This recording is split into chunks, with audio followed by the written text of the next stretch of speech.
champions, champions of Europe finally. History made in Istanbul.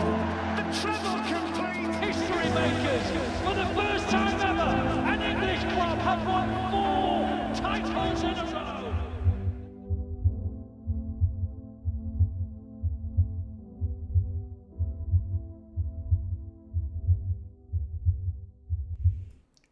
Hello everybody, welcome back to Typical City. Ooh, a bit of Premier League football to look forward to, and 2 new debutants today. Manchester City have got 2 new players to enjoy. I held up 4 there actually, so we haven't got 4, we've got 2 Premier League players to look forward to. Marmoush makes his Premier League debut for Manchester City, as does Kushanov today. I'm a little bit surprised Kushanov starts. Risky, I think it is. I think it's risky considering you've got the experience of John Stones, but I can't hide my excitement to see him. I cannot wait for the Uzbek to absolutely smash through someone in a Chelsea shirt today. Just to absolutely flatten someone. Go through someone like a knife through butter, mate. I want to see it. I want to see it, and I want to see it today. I can't wait to see it. And I also want to see Marmoush dancing, weaving, dodging, ducking, and just scoring some goals as well today. That'll be unbelievable. Imagine if he wins the game for us today. I mean, Pep obviously liked what he saw in training to throw these guys straight in. Only Vita Heis out of the 3 new players that we've got doesn't make it into the starting 11 today, but he's on the bench as well, so we could see him today. We could see all 3 Manchester City debutants today, and buzzing. Absolutely buzzing. How is everyone doing? Hope you're all wonderfully well. I'm going to guess what Church has gone for. Should we, come on, Church. I mean, to be honest now, I skip through a lot of what you say and just look for the adjective. I'm always excited to see what... I've gone past the excitement of your 6-0 prediction because that's become a foregone conclusion now. I am now looking forward to your adjective as to how you describe the sky blue juggernaut. And today... you've gone with prodigious. The prodigious sky blue juggernaut. And you've also gone 6-0. Nothing new there from Church, but I mean, ballsy to get a 6-0 today against Chelsea. I think this game's going to be much tighter than that, but it's what you do, Church. It's what you do. Hope you're doing well, mate. Dynamic Duo, how you doing, mate? I hope there's 2 of you in the chat, actually, because there's Dynamic Duo. So, I mean, there must be 2 of you in the chat, which is 2 for the price of 1. From the Dynamic Duo. How you doing, mate? Ritwick, how you doing, mate? I'm going 3-2 City. Palmer, mate. Palmer. Doesn't that just deflate you knowing he's in the starting 11 as well? Cole Palmer going to come back to bite us firmly in the arse. Firmly. I have a bad feeling he's going to do some damage to Manchester City. He might skip the arse and go straight for the anus, to be honest. Cole Palmer today. And I can't lie, I miss him. I do miss him. And do you know what bugs me a little bit as well as a City fan? I like entertainment. I like players that entertain me. Not just on the pitch, I'm talking about off the pitch, personality.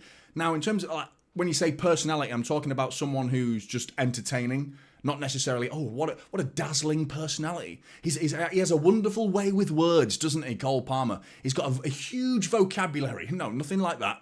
Doesn't seem the sort to use a vocabulary, but he's funny, man. He's so funny off the pitch. And that bugs me as well, because that's something Manchester City could have marketed quite well as well. So we missed out there. So it's a huge mistake. But we move on. We move on from Cole Palmer. He's no longer a Manchester City player, so we move. We've got Omar Marmoush. That's who we've got to look forward to today. James has already moved on, gone past the Paris situation. I'm fuming about it, mate. I'm still genuinely gutted about it. Really upset by that result. And the performance, really disappointing. But you're right, you should move on. You've done it quicker than I have. I forgot about Paris. This is now City 4, Chelsea 2. We both went for 4-2 City in the Paris game, mate. So this is definitely going to end up Chelsea 4, City 2, innit? Fuck. This season is what it is. We will get to the top 4 and fight again. No need to get the panties in a twist. Well, mine are absolutely twisted, mate. So incredibly twisted, so I do need to untwist them. But yeah, no, that really floored me, that result. It did. Murloc, how you doing, mate? Good to see you. Going to go 3-2 Chelsea. Just don't think the way we are right now will be good enough. Quasbit, we are now, mate. We're in here now. I hope you are too. Phil, good to see you, mate. Predicting a very hard game, which City will win 3-2. Is tempted Church, but maybe not today. Good to see you in early. Alex has gone 4-1 City, and he's shit-faced. So, yeah. Makes sense to go with a scoreline like that. Well done, Alex. And the Uzbekistan flags flying high in the chat. And that's hopefully the last flag we see in the chat. Because last week, I asked the chat to deliver as many flags to me as possible. I'm sure many of you were here for that. Didn't work out well. I got pretty cocky and I was like, yeah, mate, throw your flags at me. I guarantee I will guess them. I got like 1 in 10. So many absolute rando flags were thrown into the chat. Completely random. I mean, it's not random. They're countries. They exist. And they have a flag. So fair play to those countries. And I mean, what a knob I look like. Made me look an absolute knob. And that is not the first time this season the chat has successfully made me look like a complete twat. So, well played, chat. You did me. But I know that flag now, and I've gotten into the rhythm of it now because we've got Kushinoff in a Manchester City shirt, so I do know that flag. It better not be like upside down or something like that, and it's the other way around, and I've just got the colours mixed up. But I'm pretty sure that's Uzbekistan. I know, mate. I'm concerned. That midfield worries me. No De Bruyne today. I'll get onto that because I'm taking incredibly long to go through the chat. Lucian, how you doing, mate? Gonna go 2-1. Isa as well. Massive game today. What a lineup. Yeah, apart from that midfield, mate. But yeah, the two new players, I'm excited. Your boy David, Rodri comes back before the World Cup, right? Should be before the Club World Cup, hopefully. But I mean, I'm not that bothered about the Club World Cup, to be honest. I really was bothered about it when we were first in it because it was like the first time we've ever been in it. We get to complete the set for that season. That's the first opportunity to win it, and we won it. This time, with it being a different format, I'm feeling like it's become a bit of a forced tournament, kind of like the Nations League, like. I'm not that bothered about it, do you know what I mean? Once the tournament's over, no one's going around going, I won the FIFA Club World Cup. I know you get to wear that badge, and that's cool. And I think we're the only side ever to have gotten to wear it 2 years in a row, because we get to wear it this year as well, because there was no FIFA Club World Cup last year. So we're the first team ever to get to do it, to wear it 2 years in a row, even though it's by default. But still, you take what you get, mate. You take what you get. Adam's gone with an interesting lineup. Marmoush and Kushinoff starting. Buzzing about that, mate. Kevin, come on City. SVG. Zachariah, good to see you. Douglas, how you doing, mate? Floris, hi, mate. How you doing? Kiyo Bakail, if that's how you pronounce it, mate. Savinho doesn't deserve to start anyway. He's lazy off the ball. I disagree, mate, to be honest. I'm not sure he deserves to start. I think Marmoush must have been doing something wonderful in training. I saw little clips of him, you know, in training, and he was absolutely smashing it in training from the very, very small clips I saw. But yeah, I don't agree with the lazy bit, though. I do think he actually works quite hard. I actually think he's a bit rash with some of his tackles. But I'm not going to complain because Marmoush is starting. But Kaz, good to see you. Green, come on City. Sergio, Novus, Pink Kennedy, Adrian, how you doing? Mullet, how you doing? Cheese Toasty, Flores, I've done you. A tit. I really enjoyed reading that. If that's your name, mate. Surely you're not called a tit. Is that your name, a tit? I mean, fair play to your parents, mate. A big up to your name. Alfie, how you doing? Hello, Jonny. What's up? How you feeling? I'm feeling all right. I'm feeling positive, man. I really am. I'm feeling good about this result. The game. I'm looking forward to the exciting game I think we've got coming up. Kickoff what? In 20 minuten. Pauline, how you doing? Sagnick as well, AL. And many, many more have all jumped into the chat, and apologies if I've missed you. I'll speak to as many of you as I can throughout the game. But yeah, let's have a look at the team news. Let's start with Chelsea. Sanchez. I got 2 wrong from the starting 11 for Chelsea, which was Chalobah instead of tossing Adarabi Yo-Yo. And instead of Neto, we've got Jadon Sancho to look after. I don't know whether I'm more pleased about that, to be honest, because I feel like Sancho's a bit more technical than Neto. He's probably a little bit more of a Grealish. When you think of Neto, along the Savinho sort of lines, if you compare him to our types of players, you look at Sancho as a bit more of a slow the game down type winger. I'm not sure that's going to... I don't know if that's going to be a better situation for Núñez, because that's the area of the pitch that worries me in this Manchester City starting 11 with a... We don't have a right back. Do you know what we don't have? We don't have any fullbacks, to be honest. Out-and-out fullbacks. There's not a genuine fullback in this Manchester City squad. Which is... Yeah. Which is a bit funny, A bit odd, to be honest. But we've won leagues doing this. We've won trebles doing this with Akanji on one side, Ake on the other. You know, we've done it before. Fabian Delph, left back. We can do it, you know. It was sad to see Kyle Walker go. It was sad to see him go. And it was weird to see him in that AC Milan shirt. I found it not uncomfortable because I knew it was coming. It was just a bit weird. But best of luck to him. I think he was treated pretty harshly on his way out of Manchester City. He was poor, I thought. I've said this many, many times. I agree with some of the criticism. Just the level it got to was a very uncomfortable amount of criticism for Kyle Walker, for me. And now we're left without any fullbacks whatsoever. Would he have started this game? Would he be good enough to start this game? I'm not sure. It's just Nunes defensively. Anyway, let's complete the Chelsea starting 11. So you got Reece James, Chalobah, Colwill, Cucurella. What's the rest of that song? The one he sung about Erling Haaland? I don't know. I just remember that whiny. He winds me up. I don't know why. I've proper got a chip on my shoulder. I've actually got a sore shoulder actually. And I ordered a new pillow last night at midnight because I was there like my head's like. This isn't comfy at all. My pillow's just like, I've had this pillow for like 10 years, man. It's like way too long. What's your pillow game like? I need to up my pillow game because I've had the same pillow for at least 10 years. And my neck was like that. So I was like, right, midnight, I'm there going on Dunelm Mill, which anyone in the UK will know what I'm talking about. Went on Dunelm Mill, ordering new pillow, a specifically nice and cushiony one to support my shoulder because my shoulder's just fucked. So Cucurella, chip on my shoulder, mate. It's hurting, really hurting. Anyway, Cucurella can piss off. Fernandes and Caicedo, what you got there? £200 million worth of midfielders in front of the Chelsea back four. And in front of them, you got Madueke, Cole, Palmer, and Jadon Sancho, Nicholas Jackson.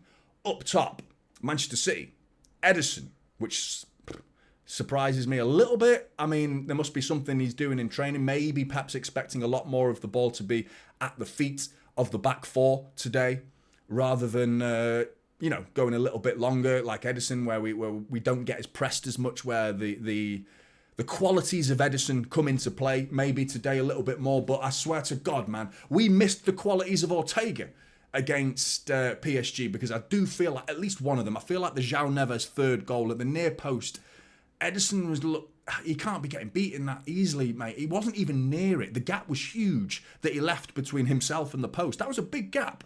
A really big gap. But I can't stress enough that I thought Ederson was superb against Ipswich. He was brilliant. He made three saves. Two in the first half that you expect him to make. One so important at the beginning of the second half against Ipswich, and his distribution has like it always has been good. But even his distribution against PSG, I thought a little bit wayward. A little bit wayward. But I mean, I can't point the finger at Ederson alone for that performance, because I thought all of them were just bang average. Guys, make sure you're hitting that like button. I haven't asked you to do it yet, so please do that before we go on. In fact, I'm going to wait here until, actually, no, that's a bit high. We're on 69, so that's a nice number. That's a nice number. Let's keep it at that for a bit. Everyone, let's not go there. But yeah, guys, make sure you're hitting that like button. But yeah, City 11, Nunes, Akanji, Kushanov, Gvardiol, Kovacic in front of the back four, probably more of a back three in truth. Nunes is likely going to be pushing forward a little bit. In front of Kovacic, you've got Bernardo Silva and Gundogan. This is where the problem for Manchester City lies. With no Kevin De Bruyne. Get in the chat, by the way, and let me know why, if anyone knows why, Kevin De Bruyne isn't starting today. And Ilkay Gundogan does start. I would have personally started Marmoush in the Gundogan role and kept Savinho on. That's what I would have done today. If there was no De Bruyne, I was like, Marmoush, mate, perfect. Number 7. That's your job there, mate. Go and sit behind Erling Haaland, like Kevin De Bruyne likes to do. Go and chill there, mate. And just pull some strings. Pull some strings and see if you can find some Erling Haaland goals.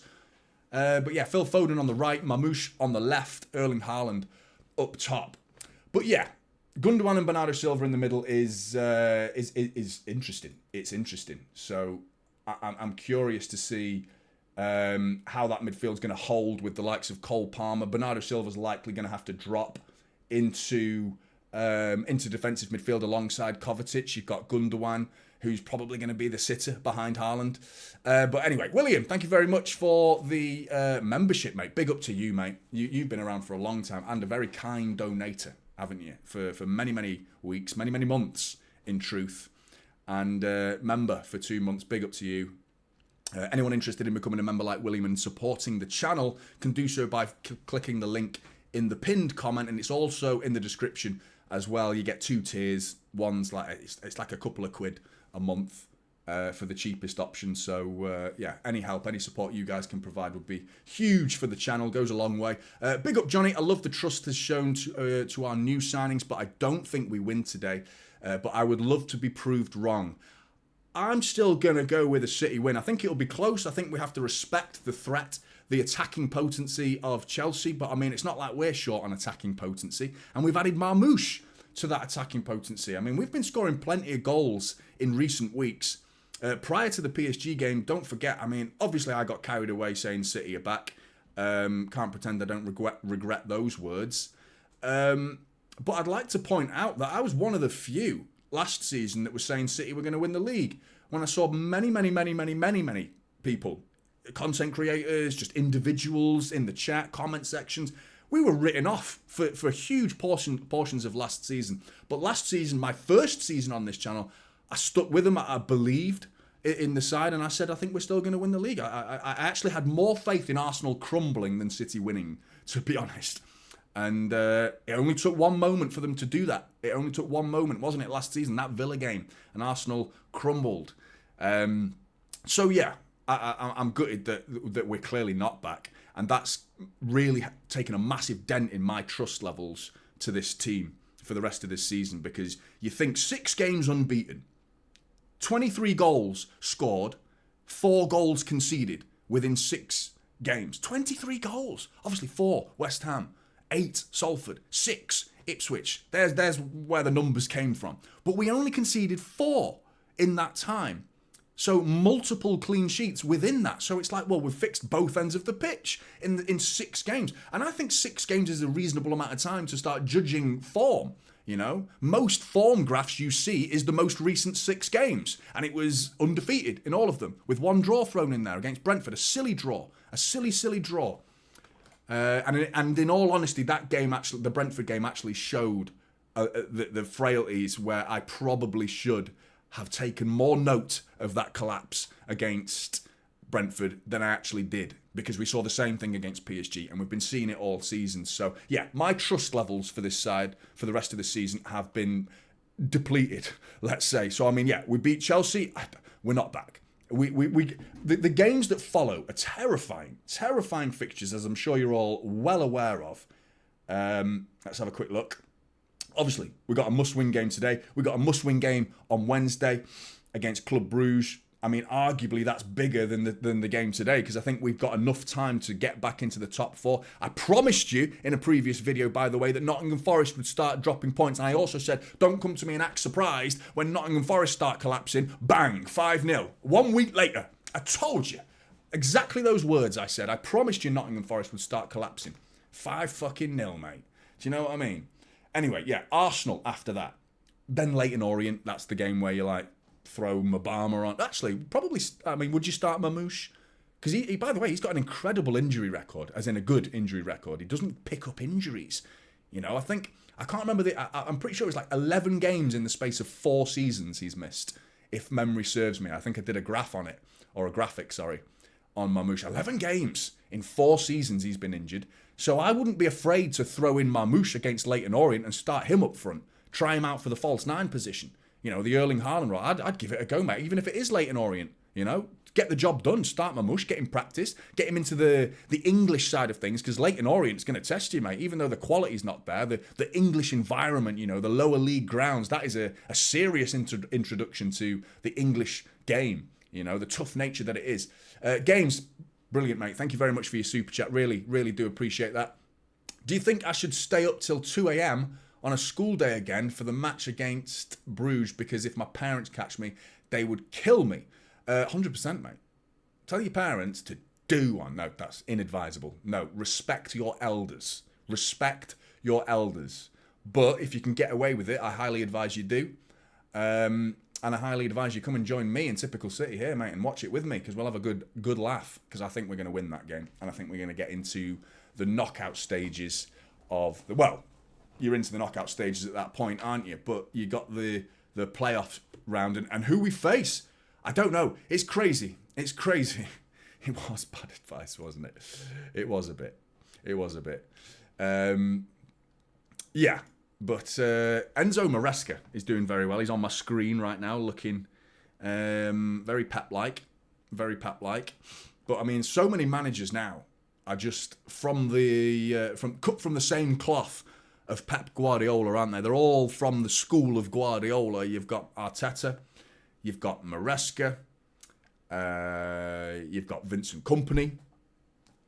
Who else you got? I'm sure there's more than that. I'm sure there's plenty more than that. I reckon in 4 or 5 years we'll be saying you've got Gundogan. I reckon you'll be saying that. I reckon Gundogan's on his way to becoming at least a coach. At least that. But what you don't see is Xabi Alonso played under him at Bayern. Yeah, there you go. Xabi Alonso, great point, Mullet Daddy. Yeah, 100%.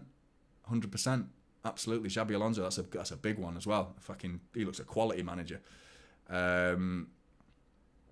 But yeah, what you don't see is Fergie's, those players that played under Fergie. You look at Mark Hughes, obviously managed Manchester City once, hasn't really gone on to be a successful manager beyond Manchester City. After that, it was QPR, and he just about prevented them getting relegated before he actually did. Who else you got? You got Michael Carrick hanging around in the Championship with Borough.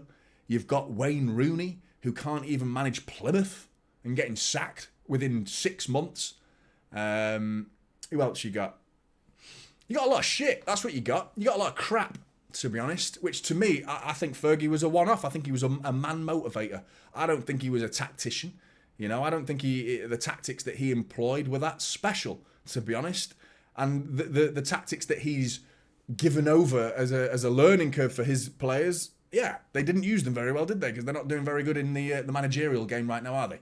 Pink Kennedy, thank you very much for the super chat. What player would you sign for City if you could sign any player? Any player in the world? Tough one, that. Because I always go down the realistic route.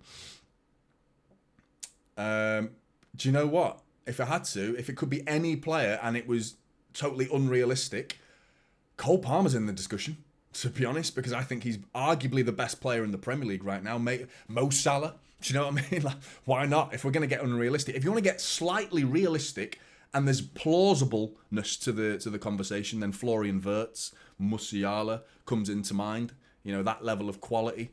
But yeah, totally unrealistic. Mo Salah, Cole Palmer, Jude Bellingham, that type of player that's just... The club, they're not going to want to do business with City to sell those players. But the players are out and the game's about to get underway. Make sure you're hitting that like button and subscribing if you're new. We've got Wirtz, people saying Wirtz. We've got Angelo Stiller. Messi. I'm not sure Messi was the answer right now, but yeah, what a player he is. He's a bit on the old side now, isn't he, Messi? Bit old now, but yeah, I'd have him just to sell shirts, to be honest. Micah, thanks for the super chat, mate. I always call you Micah just because it makes it easier for me. I hope you don't mind that. Linhares, I'm not sure if that's correct, so Mike is just easier for me, mate. I hope you don't mind. Hilo, just back from playing a game. Hope we win. What game were you playing? As in football, presumably. And did you win? Most importantly. Yeah, I had a game. Well, I didn't play the game of football, but I managed a game of football this morning for my lads' football team. We didn't do very well. This morning. We had 2 games, actually. We're playing a league where they play 2 games in the morning. 3-3 and 2-0. We lost. So, yeah. But last week, we won 9-0. And I think it was 2-0 in the other game. So we did really well last week. But how did your game go anyway, mate? I was on the wine against PSG, so I thought I'd be a little bit more sensible today and go for Fanta. Hope no one's offended by the redness on the screen right now. Because, I mean, it's not like I don't put enough fucking blue on the screen, is it? Jesus Christ. Look at the state of the screen. Absolute blueness. 100% blue. Like, when you got a little Typical City YouTube sign down there. But it's a nice contrast. But yeah, get your predictions in, because I think I've seen a few already, and Ritish gone 3-2 City as well. I think you're right. That's my prediction. I'm going 3-2. Mad Hatter's gone Bourbon. Is that you need? Is that a necessity rather than a luxury? Is that like, I can't fucking deal with this anymore? Get the fucking Bourbon out. Get the Bourbon out. City are playing. Get the heroin out. City are playing. Do you know what I mean? It is as well. It is. Do you know what I mean? Yeah. Bloody hell. Come on, City. Fucking let's have them. Game's about to get underway. Make sure you're hitting that like button. Everybody. Team huddle there. Wonder if Cole Palmer's going to wander over and listen in this time and get escorted away by Erling Haaland. I found that funny. That was funny, man. I said the game needs more of that. Do you know what I mean? More characters that are just willing to have a laugh on the pitch. Play with a smile on your face. I feel like Erling Haaland's one of them. You know when he bopped Gabriel on the back of the head with that ball? That's what I'm talking about, mate. I'm all about that. Shit. I've just realised I've not sorted the clock out whatsoever. Quick, this has got to be rapido. Rapido. Stopwatch. Always on top. Scoreboard. Let's just do a quick test. Bear with me. 1-0 City. Yep, working. Good. Right, clock sorted. Nearly balls that up big time then, didn't I? Nearly.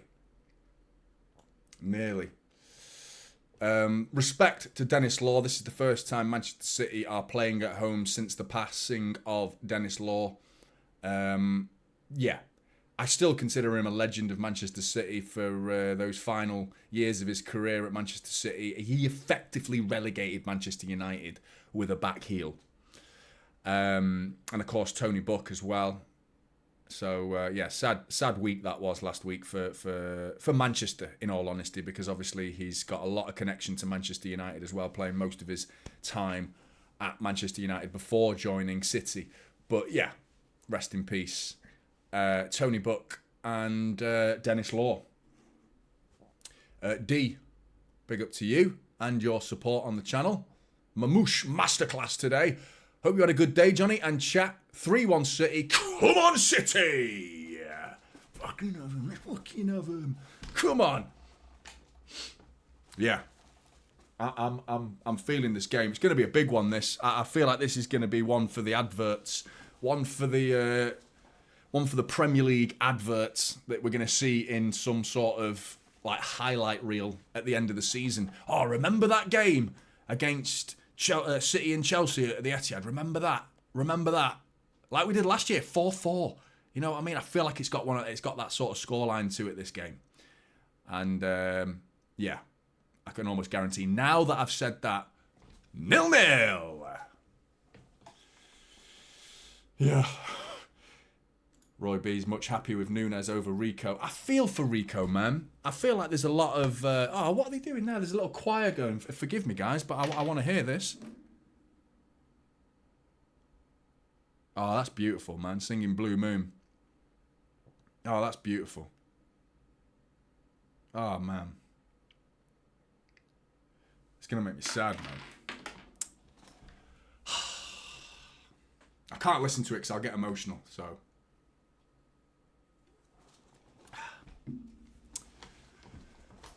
But yeah, Nunes, bit of a problem down that right back side, must admit. And Rico, I feel for the guy. I feel like he's had a lot of stick this season. Some of it's becoming quite deserved, to be honest, because his performances in the last 4 or 5 weeks have really slumped to a very poor standard for me. Very poor standard. And... I feel like he got off to a pretty good start to this season. He played a lot of football. I swear he was scoring a decent amount of goals. He scored that goal against Palace where he smashed that top corner. And he was playing all right. You know, I just feel like in recent weeks it's really started to decline, but the game's about to get underway. Cole Palmer kicks the game off all the way back to Sanchez. Come on, City! Long ball, one for Gvardiol to defend. Kovacic flicks it upfield. Marmoush, first touch, nearly. Nope, didn't get hold of it, but Haaland flicks it onto the overlap run for Marmoush, but Marmoush couldn't quite get under it. You can see it straight away. Long ball into Haaland. Twice now has been attempted with Marmoush getting on his bike down that left side, with Haaland immediately trying to flick it on both times. Neither times came off, but you can see the intentions there already with Marmoush looking to get in behind that Chelsea back line, which is incredibly high, by the way. Look at that. They're on the halfway line. High. They're not pressing, though. So they've got they've condensed that midfield, so they're not actually pressing. They're trying to prevent that ball to come into the midfield, which is a tactic Chelsea have done many, many times, to be honest. We've seen this before. Kushnoff with a brave pass into Foden, comes off. Nunes on the overlap. Ball whipped in. It's into Marmoush. Marmoush brings it under his spell. Marmoush! Oh, and it's saved by Sanchez. Nearly. 1 minute in, it was nearly 1-0 Manchester City with Marmoush with an effort. Wow, what a moment that would have been. What a moment that would have been. Nunes with a great ball as well. I mean, it's a question of whether he's behind the ball or not. Marmoush was ahead of the line of Chelsea's back line, but it's whether the ball was actually ahead of Marmoush. But fucking hell, he probably should have done better there, because he's hit it straight at Robert Sanchez. One that was an easy save, in all honesty, but that could quite easily have been 1-0 Manchester City. But wow. Wow. Did I say Marmoush? I said Marmoush, didn't I? I don't know. I love saying his name. I'll say it all day long. Make sure you're hitting that like button, everybody. Helps the channel grow and all that. But what an opportunity that was. Come on, City. Kushnoff with an early ball in the air. Misjudges it. No. Kushnoff. Play the kids, they said. Play the kids. 1-0 Chelsea. Kushnoff with a horrible, horrible mistake. I said don't play the kids. Play them. Play the kids. Play the kids.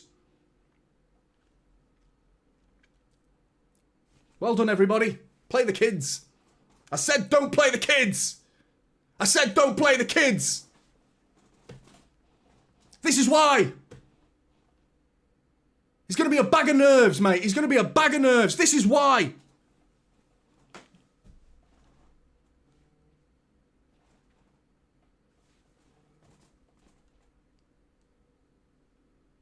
Unbelievable.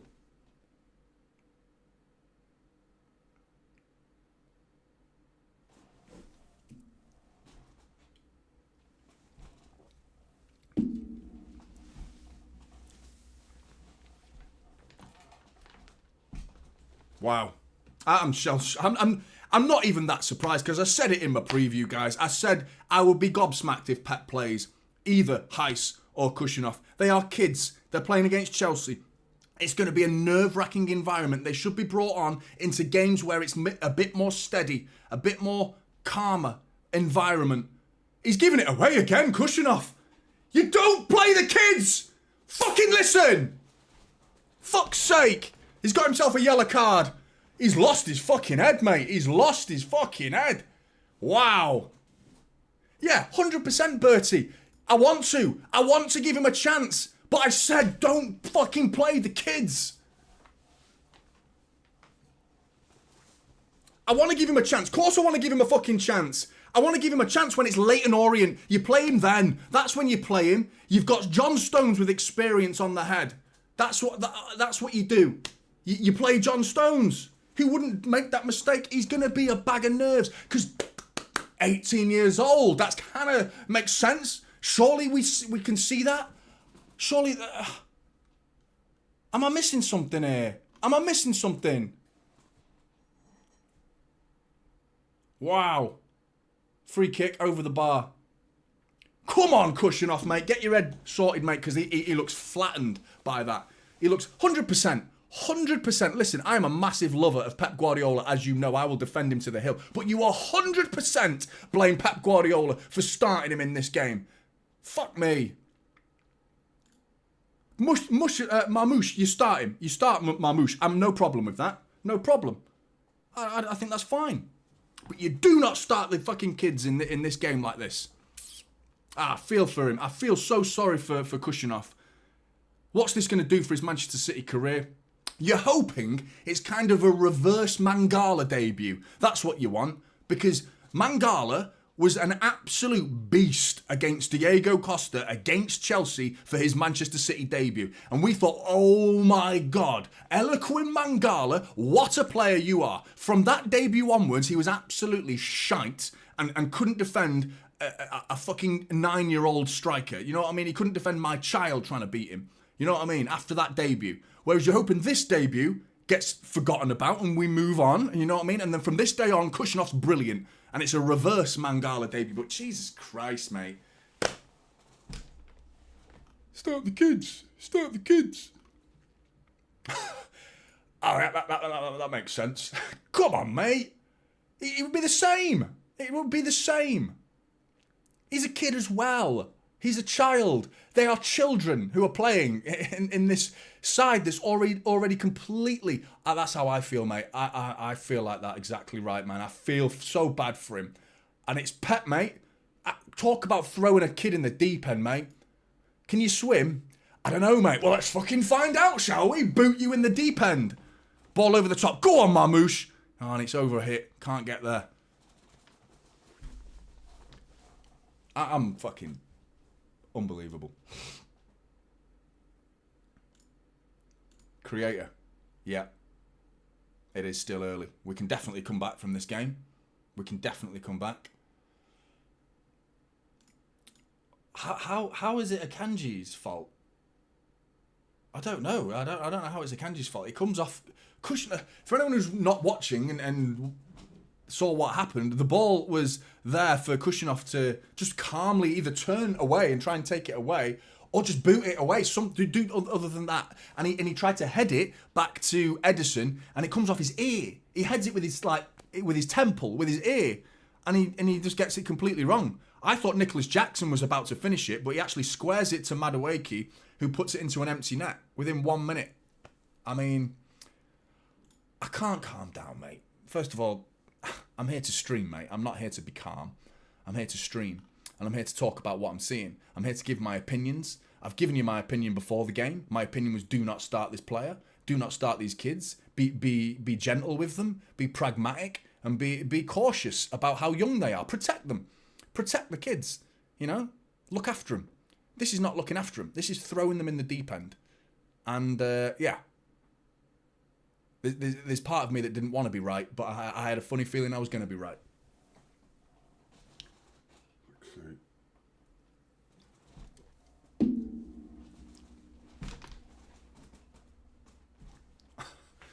Why is a minor playing? I mean, children's a harsh word. He is, effectively, because, I mean, he's not an adult yet. Do you know what I mean? He's not even in his 20s. You know, he's a teenager. So, yeah, children... teenager, what's the difference to me? I remember what I was like when I was 18 years old, and I remember what I was like when I was 22 years old. Massive difference. It keeps getting more and more different the more you grow. You know, as an 18-year-old, your mentality. Marmoush now with a heavy touch has had the ball taken off him, and Marmoush has given it away, and Cole Palmer's about to make it 2-0. He's got to square this, and Nicholas Jackson's surely this is 2-0, and it's saved by Kushinov. Well done, big man. Go on, Kushinov. Good block there. Hopefully that settles you, mate. Well done, Kushinov. Marmoush giving it away on the halfway line, though, now. And that nearly gave it 2-0 to Chelsea. So the two debutantes are having a bit of a mare at the minute. But Kushinov just then with a vital block to keep it at 1-0. Well done, Kushinov. Here's Gavardiol. Come on, mate. Get in the box. Go on. Oh, and it's cleared. Still in. Oh, and Gavardiol just... great clearance by Gavardiol. Kushinov's got his work cut out here. He's gone around the outside. He looks knackered already, Kushinov. He's ambling back. Go on, nick it there, mate. Ball given away. But Gvardiol with an opportunity to cross the ball to Bernardo Silva to make it 1-1. Did the right thing there, but it was cleared. Good bit of defending from Chelsea. The ball came back to Gvardiol, and then he just cleared it. It looked like he was trying to lay it on. Here's Foden, edge of the area. Go on, little dink over the top for Haaland, mate. That's difficult for him, but he's going to have to cross it. Cross it, he does. Back post. It's Bernardo Silva trying to keep it alive. Cucurella comes out to him. Bernardo Silva. Go on, Foden, edge of the area. Have a dig, mate. Have a dig. Off the post! Oh, you fucker. Oh, what an equaliser that would have been. What an equaliser. And it should have been 2-0 to Chelsea, but Cole Palmer very unselfishly prior to that squared it to Nicholas Jackson. Marmoush with a heavy touch in the midfield there. And Cole Palmer probably wished he went for it himself. because he got a little bit much on it. Nicholas Jackson was forced wide, and then Sancho looked to tap it in, but Kushanoff gets out to him quickly with a vital block there from Kushanoff. So big up Kushanoff, mate. I hope that settles you. But 10 minutes of absolute chaos. I promised you a game, and we've got a game. We have got a game, a big game.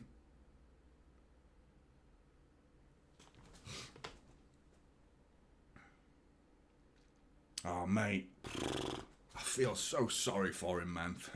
First contribution is that. Come on, City. Come on, City. Make sure you're hitting that like button. Phil Foden with a ball to nobody. Out for a goal kick. But, yeah, this season's a real worry for me. With the fixtures that are coming up. Arguably, with the likes of Arsenal away. We've got Newcastle away. I'm sure we've got Spurs away. And we never win at Spurs. Even though Spurs are absolutely crap right now. Like, shocking. I can't believe Ange Postecoglou's still in a job, to be honest. Unbelievable that he's still got a job. And they're planning on sticking with him. Because I think of the European hopes. I think that's what they're hoping. Kushanoff just about gets it back to Edison. I thought he underhit it, but Gundogan with a heavy touch. We're all over the place at the back. Just a bag of nerves. Just a bag of nerves at the back. Then Kushanoff with a back pass to Edison. He made it. It made it. That's all that matters. The pass made it. That's the main thing. That's the main thing. But I was... it looked slow. It looked like it wasn't going to make it at first. Bernardo Silva coming, dropping even deeper and saying, give me that ball, mate. Give me that fucking ball. I'm composed. And he is, Bernardo Silva. He's not had a great season, but he's more composed than Kushanoff on the ball right now. And even Gundogan, you know, just a moment before with a heavy touch. Marmoush with a heavy touch. You either cry or laugh, don't you? You do. Muniz, come on, mate. Ball down the line is blocked by Cucurella. Oh, come on, City. Micah, appreciate that, mate. Calm down, bud. The bright side is he is surrounded by the right group. Erling Haaland, Phil Foden will help him back up. They are young too, but still leaders in our team. Yeah, it's not just the age. It's not just age that's the problem. He's been here 5 minutes. You know what I mean? He's been here like hardly at all. I am surprised. And you're not talking about age. When you describe the age of a forward, that's different. Age for defenders is an experience thing. When you are a defender, you require a certain level of experience to play as a centre-back and to be composed. You know what I mean? I think you need to be... at the earliest, you should be throwing him in at 21, 22. You know, look at Murillo. Ball in from Gvardiol's cleared by Caicedo. Look at Murillo at Nottingham Forest. He's young. 22. Beast of a centre-back. But 22 to 20... is a big gap. That's a big gap. And it's not just like Murillo's just thrown straight in. This is a debut and you've barely been here. The guy doesn't speak a word of English. And I mean, it's Chelsea. It's kind of not a must-win game, but it's not far short of being a must-win game. And it's... Kovacic is now giving it away. Akanji there. Cole Palmer with a bit of sloppy play there, eventually giving the ball away. But had Phil Foden equalised and that not been smashed off the post, you wonder what game this would have become. But it feels like at any moment there's a mistake from Manchester City. Just could happen at any moment, you know. But I do feel like at any moment we could put a couple of passes together and generate an opportunity. We've already done that a couple of times, so I do feel like we can still do something in this game. It's just a bit of basketball at the minute. It's a bit chaotic, end-to-end stuff, really, with very minimal control from either side. Not showing much confidence at all. Great run there from Gvardiol. Kovacic just didn't fancy it, but that was a good ball. And then Akanji with a long diagonal ball that was horrible. Horrible, under-hit. We're in big trouble here. Ball out to Sancho. Hopefully that goes out. No, it doesn't. Sancho's going to keep it in. He's got Kushanoff to beat, though. Come on, Kushanoff, mate. He rinses him. Goes past him and Akanji with the block.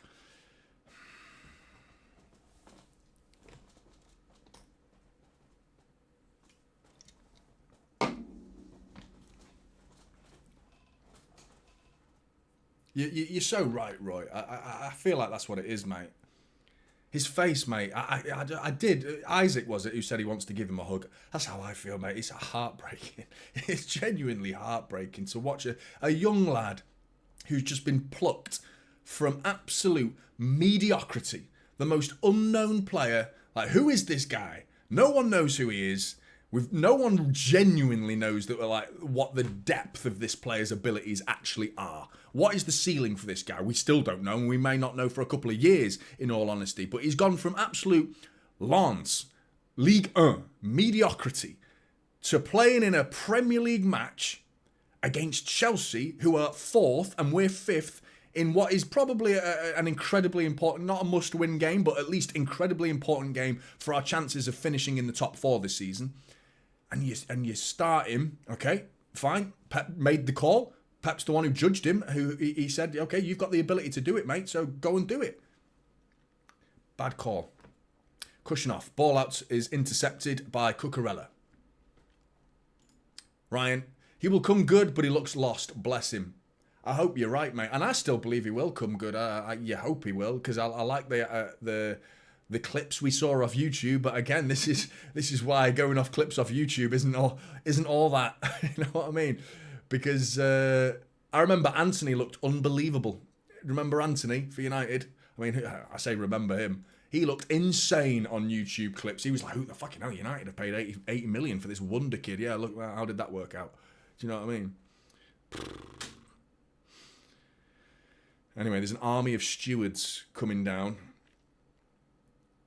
the one of the steps in the Etihad there. Don't know what for, to be honest, but City have took control of this game in the last few minutes. I must admit, there's been a few nice passes into midfield. We're looking a little bit better, but that first goal has absolutely rattled the squad. But long ball over the top here for Nunes to chase.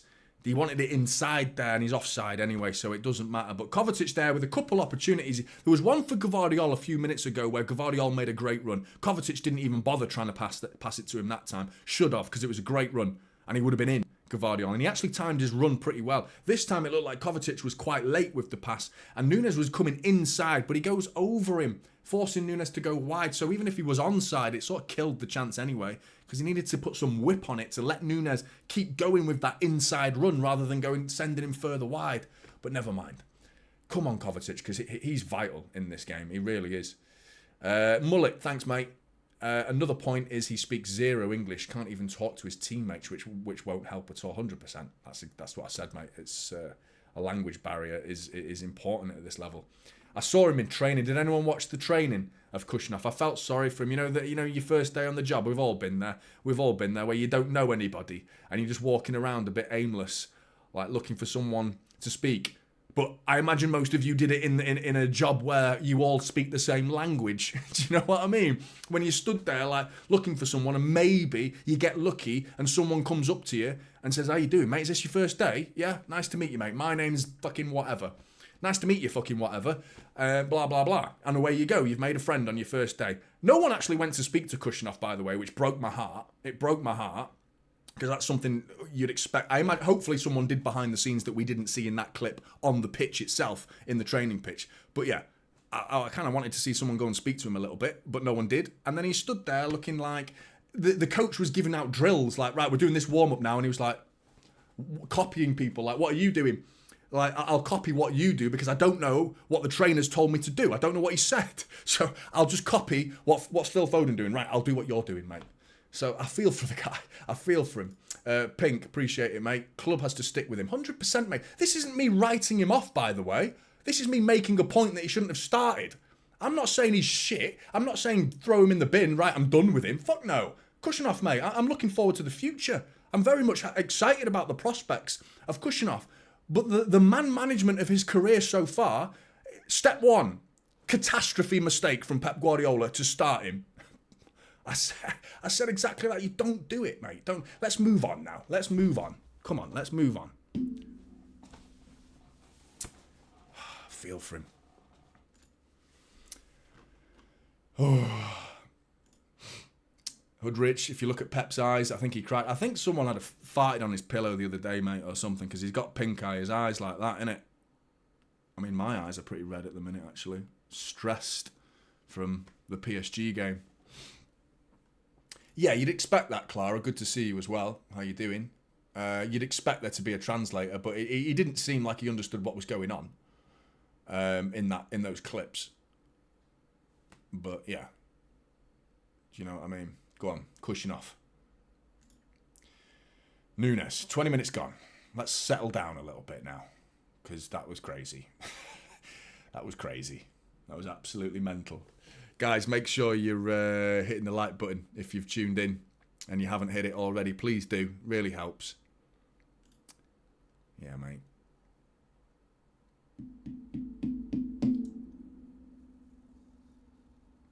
I'm expecting 90 minutes. I'm expecting 90 minutes. Great touch from Phil Foden into Gvardiol. Gvardiol's in business. Get it across to Marmoush. You're wondering whether Marmoush has missed this or Gvardiol's cross was overhit, but that definitely should have been 1-1. Great turn at the halfway line by Phil Foden, by the way. Sensational footwork there from Phil Foden. Love that first touch. Love that. Sprays out a lovely ball to Josko Gvardiol. And if Marmoush gets on the end of this, it would have been offside anyway, so it wouldn't have counted. And Gvardiol actually overhit the cross. But Marmoush needs to cool his jets a little bit there because he would have been offside anyway. A little bit eager to prove a point. Prove a point. Prove a point.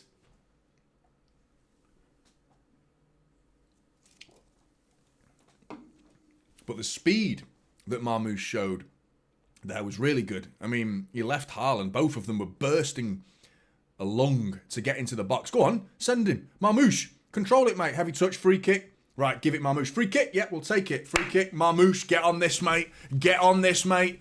You're going to whip this top bins. Postage stamp. That's what we need. Right off the beans on toast. Come on. Oh, I remember, mate. I remember. But Robinho, you mean? But yeah. 100%. Elio, mate, how you doing? He wins a lot of free kicks, doesn't he, Marmoush? That's one of his traits. But the good thing about him is he tends to take them himself. So if I was Marmoush, I'd be like, give it me, mate. Give it me. I am whipping this top corner.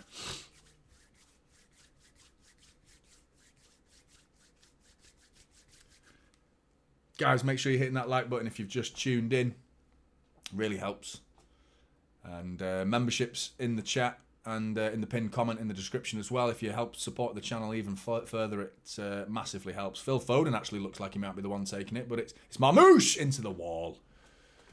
Kushinov, first time effort from Kushinov, was on target, was blocked though by Enzo Fernandez, but that was on target from Kushinov. I would love nothing more than a Kushinov equalizer right now. That would absolutely, like, redemption of the highest order if he goes and bags himself an equalizer. What a moment that would be for him.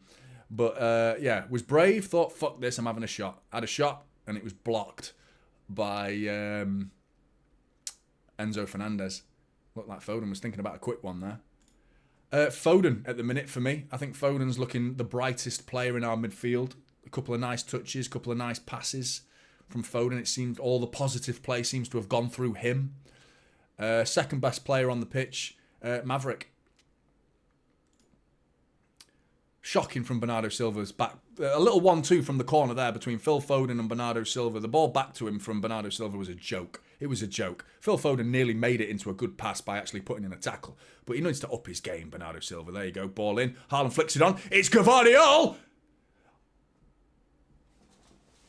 He's done the hard work. He's done the hard work, mate. You've controlled it. It was flicked on by Haaland, brought down by Gvardiol at the back post. He's in the 6-yard box. He's that close to goal. He's closed down by Madueke, who gets back up after falling over. He chops it back onto his right foot, does Josko Gvardiol, and then he smashes it over the bar. You got to hit the target at least there, mate. I don't know how you've not hit the target, and he's punching his head in frustration. And I don't blame him, mate. Referee's pissed off here. He's booking him for time wasting. All the City players, hands in the air with some absolute piss-taking time wasting from Levi Colwill there, trying to take the goal kick. Sarcastic double thumbs up there as well. Give him a second, mate. Tell that fucker to piss off the pitch, mate. Get him off the pitch. Sarcasm. Do you know what I mean? I've seen players do that. You can't be sarcastic to the referee and giving him double thumbs up for booking him. Second yellow, mate. Get him off.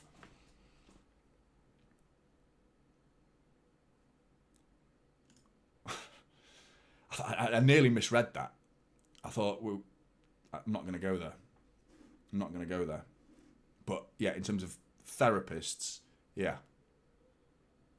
100%. We should definitely sign. I think we should have some. I think there should already be one at the club. I think in the game of football, I think a therapist should be a job role that exists in Premier League football clubs. I think that job should already be in existence. I don't think we need to jokingly talk about that. I genuinely believe every football club in the Premier League... Oh, Haaland nearly intercepted that and Marmoush with an aggressive tackle, but Chalobah says, get off me, and comes marauding forward with options for Chelsea to come forward and 4 City defenders to stop what looks to be 5 Chelsea players at the minute. Madueke slows it down into the penalty area. Gvardiol to beat, gets it across. Akanji blocks it and Gundogan can bring it away. But turns back into danger. What's he doing? Get forward. That's it, mate.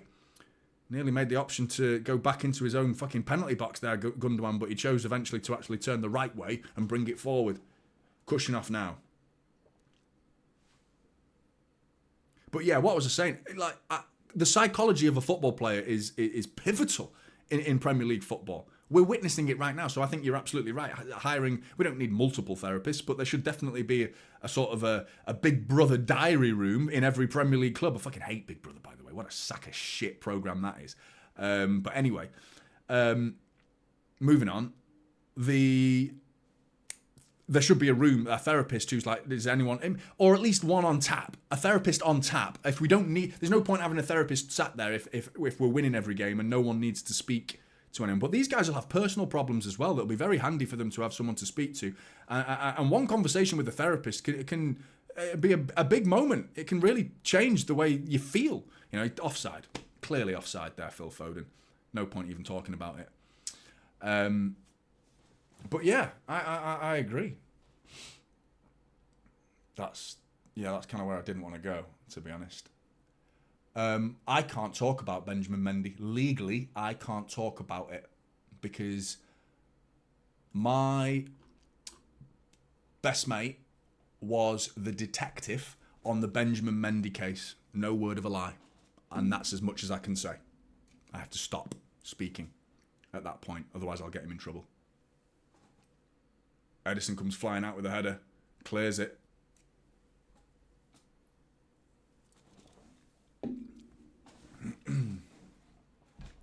Madueke.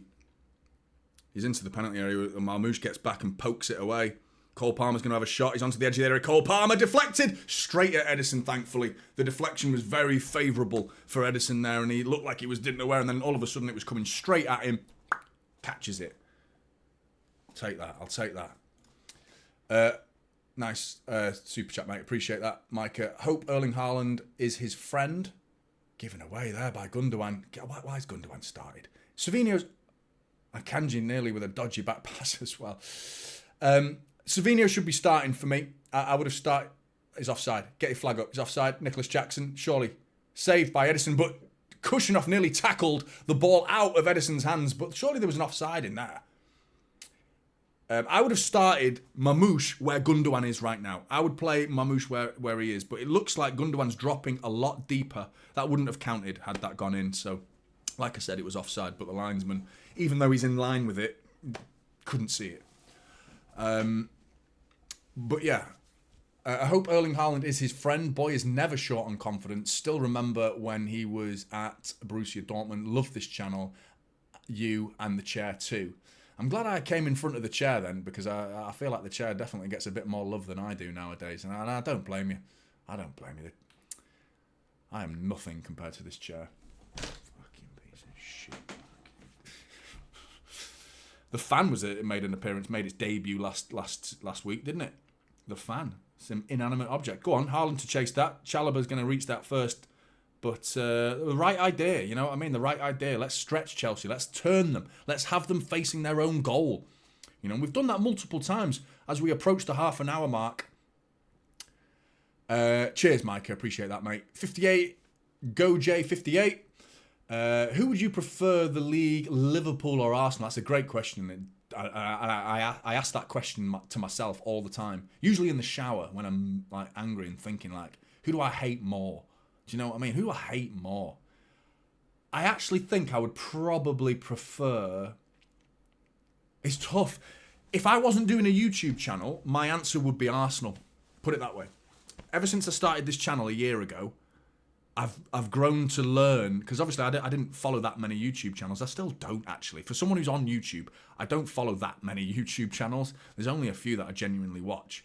But having learned what goes on YouTube and learning how this YouTube gig is done and everything, Arsenal fans they're pretty dominant on YouTube, aren't they?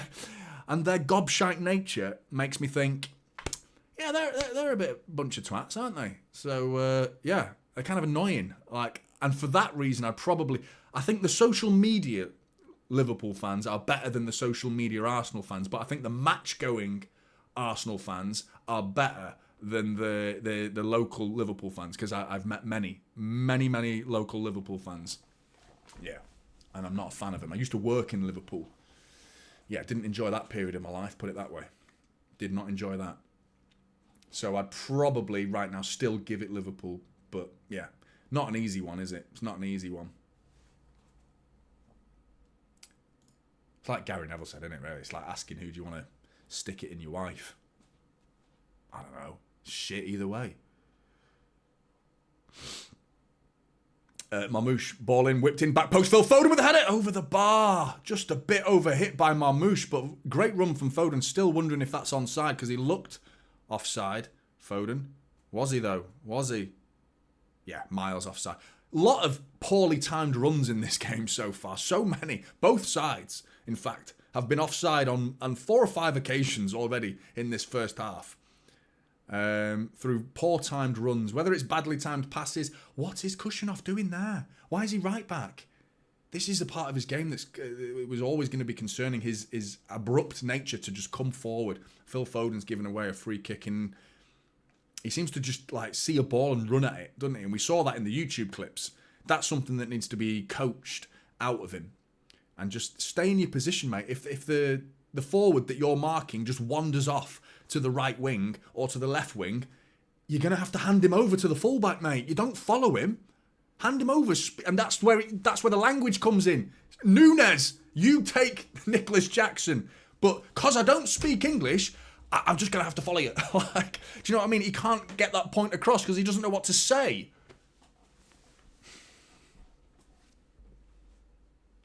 Unbelievable. Great tackle by Kushinov there. That's what we like to see. Nice, strong tackle there. Oh. There's Vita Heiss, signed for 29.4 million. They were, Douglas. They were all right. That's when we were shit, though. I think the reason. That's a foul, referee. That's a foul. Complete bollocks, referee. Off the ball as well. Reece James just grabs Marmoush. Ball lands kindly here. It's Marmoush. Gets the ball over to Mateus Nunes. Nunes to the balance. Kovacic. It's Marmoush. Oh, he couldn't bring it under his control, but Haaland might. Haaland with the right foot shot blocked. Kovacic takes it off Bernardo. But Gundogan! Save! Gotta be on the rebound! Marmoush! Is he onside? He's offside. He's offside. He's offside. Fucking hell. He's offside. How many players are offside in this game is unbelievable. Unbelievable. Let's have a look at this. Yeah, he's offside. It is offside. Clear as day. And it wouldn't have been if he'd left it for Bernardo Silva. It would have been. You should have been shouting Bernardo Silva. That's my ball. That's Bernardo Silva was onside. If he takes the shot, it's 1-1. It's 1-1 because Bernardo Silva comes in deep. He comes in late. Marmoush was already in the offside position. Look at Bernardo Silva here. He's onside. Well onside, Bernardo Silva. It should have been him. Get the fuck out my way, Marmoush. This is my ball. You should be shouting, Bernardo, mate. Bernardo Silva running off, celebrating, mate. Nah, mate, you should be shouting. Killing me watching this. So many sloppy mistakes. Actually, Chelsea included in that as well, you know. Chelsea are genuinely making mistakes that we can make the most of. What is it with Pep's eye at the minute? What is that? I think, is it like a ball to the face or something? A black eye? I don't know what it is. I think we deserve a goal, in all fairness. I think as much as the game's been a very frustrating one, we deserved a goal in this game. We've created enough chances. We really have. And Chelsea have been gifted. Everything they've had as an opportunity has been a gift. And I mean, Gvardiol there, go on, smash him, mate. Well, you didn't even need to smash him. Well read by Josko Gvardiol. Composed there from Josko. The first header wasn't, thankfully. But I think it was Cole Palmer with a ridiculously heavy touch. Man on, Gundo! Yeah, well done. Into Manuel Akanji.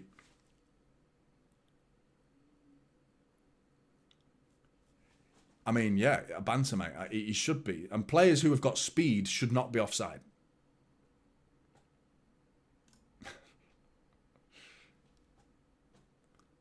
Go on, Marmoush. Down to the corner flag, trying to win a free kick. You're not going to get it, mate. You've got to be stronger than that. Reece James just pushes him over. Not illegally, I think. He stumbled, actually, it looked like. Benefit of the doubt. Benefit of the doubt.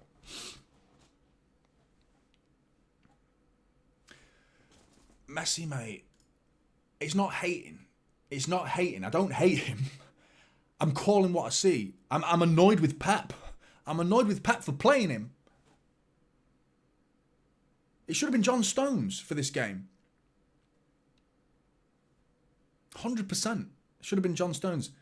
Marmoush, I'm in complete agreement with Pep for starting Marmoush. I just feel like Gundogan probably... It's tough because Gundogan's job in this game is actually quite deep, you know, with Bernardo Silva. So it would be difficult to see Marmoush dropping that deep. You're asking him, the Marmoush, to play as an 8. I would have thought in this game Gundogan would have been a bit higher up the pitch. But it's Bernardo Silva who comes and collects it.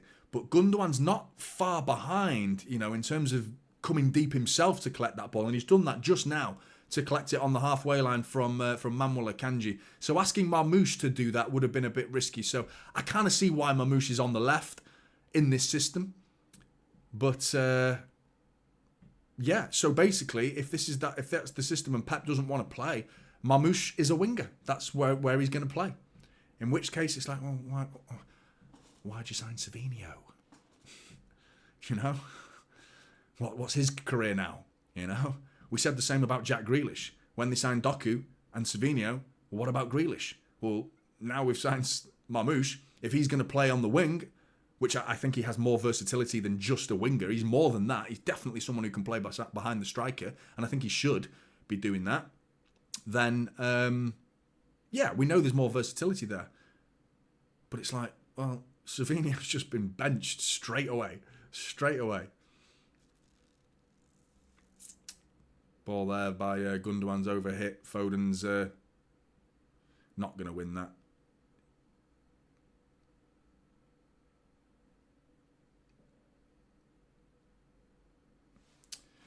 Yeah, I'd like to know, Clara. I'd like to know myself. Yeah, so frustrating, mate. So frustrating. But he came on against PSG, didn't he?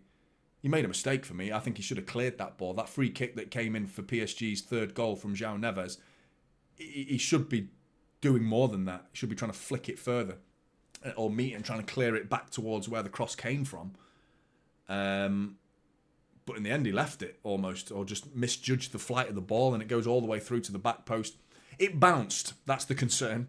A free kick like that, a ball shouldn't be bouncing before it meets a PSG player. Defenders should not be allowing a ball from a free kick like the PSG third goal. That ball should not be bouncing. That's rule 1, mate. Don't let it bounce. You've got to meet it.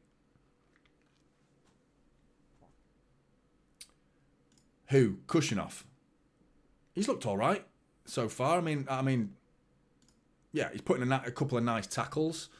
I'm wondering what his head's like, to be honest. I feel like he needs to get in at half-time and keep the game at 1-0. Let the City players need to all surround him. There you go. There's that ball. That's it. That's the one. Josko Gvardiol! Let's put it wide. Fucking hell, man. How many chances? Great ball from Kovacic. It's the same ball that should have happened 10 minutes ago, by the way. Josko Gvardiol making a run. Shocking defending at the back from Chelsea, in all honesty. Josko brings it down beautifully on his chest, takes it into the penalty area, and then with the outside of his left boot, just tries to prod it into that far corner and just gets a little bit too much on it, and it goes just past the post. killing me, man. You're killing me watching this, mate. It's a tough watch, this. It really is. It really is. Guys, make sure you're hitting that like button, everybody, and subscribe to the channel if you've just tuned in. Get them likes up, people. Let's get them likes up. Do you reckon we can get to 400 before half time? You'll do me... well, you won't cheer me up because there's not much that's going to... A City goal is the only thing that's genuinely going to cheer me up, but... I'm gutted. Gutted. Nice one. Top man, Captain Kringles. Oh, my stomach's rumbling. Gundogan got caught on the ball there, but it breaks to Kovacic. That's Chelsea's game. They're setting traps in midfield. They're just waiting for us to be sloppy in that midfield, and it's happened a couple of times already with Gundogan, Kovacic, Bernardo Silva, Akanji, Kushnov, Gvardiol. They've all been caught on the ball at some point in this first half so far. It's just a bit dilly-dallying. Go on, Nunes, you're in. You're onside there, mate. Go on, Nunes. Shoulder him. Get through him. Mateus Nunes. It's Gvardiol! 1-1! Yes! That's got to be onside. Got to be onside. Come on, City. The least we deserve. The least we deserve. Let's beat these fucking southern shithouses. Come on, City. Come on, City. A Cucurella! A Cucurella! You bushy-head bastard, you couldn't stop Mateus Nunes. Well done, Mateus Nunes. Great run, well found. I think it's Manuel Akanji who finds him. Or is it Gundo? It's Gundo. Yeah, he's well onside. Fucking Madueke, absolute sleeping in the right-back position there. And Nunes with some strength gets the shot away. Good save by Sanchez, but Gvardiol on the rebound taps it into an empty net. Fucking come on. Fucking come on. Fucking yes, that's the least we deserve. The least we deserve. Come on, City. Fucking feeling this game. Come on. Let's go. Let's go.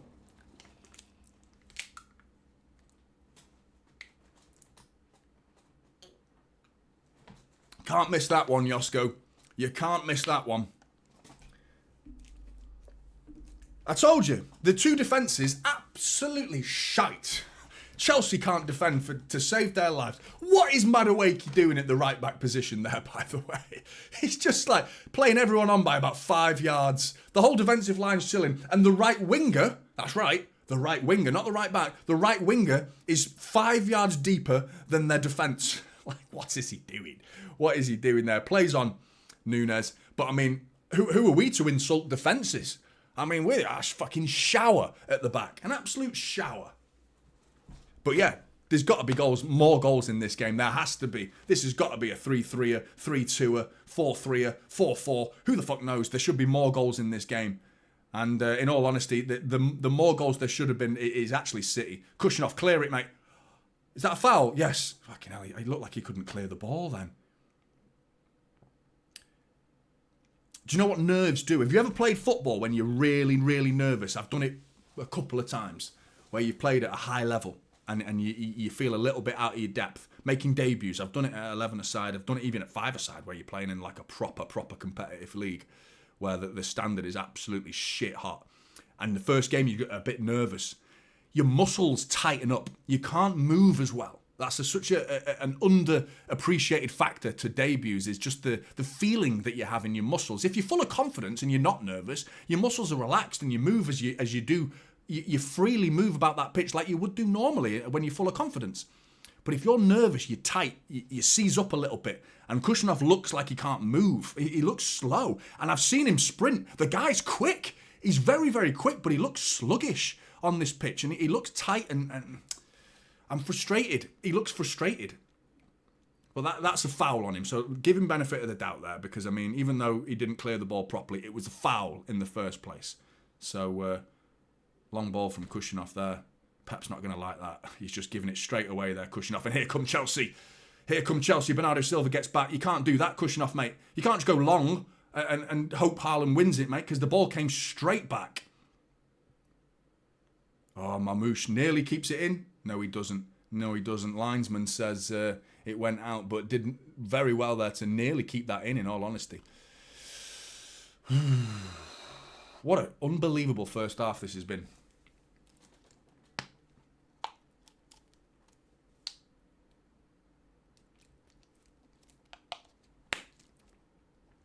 Chelsea don't deserve to be going in at half-time winning this game. No way. Everything they've had has been a gift. It has. They haven't earned anything in this game. No chances have been like, oh, what a great move, or a great effort from like 20 yards or whatever it may be.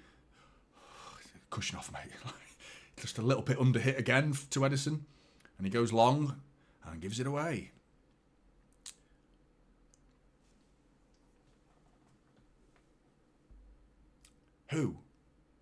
Who's doing well, Jonny?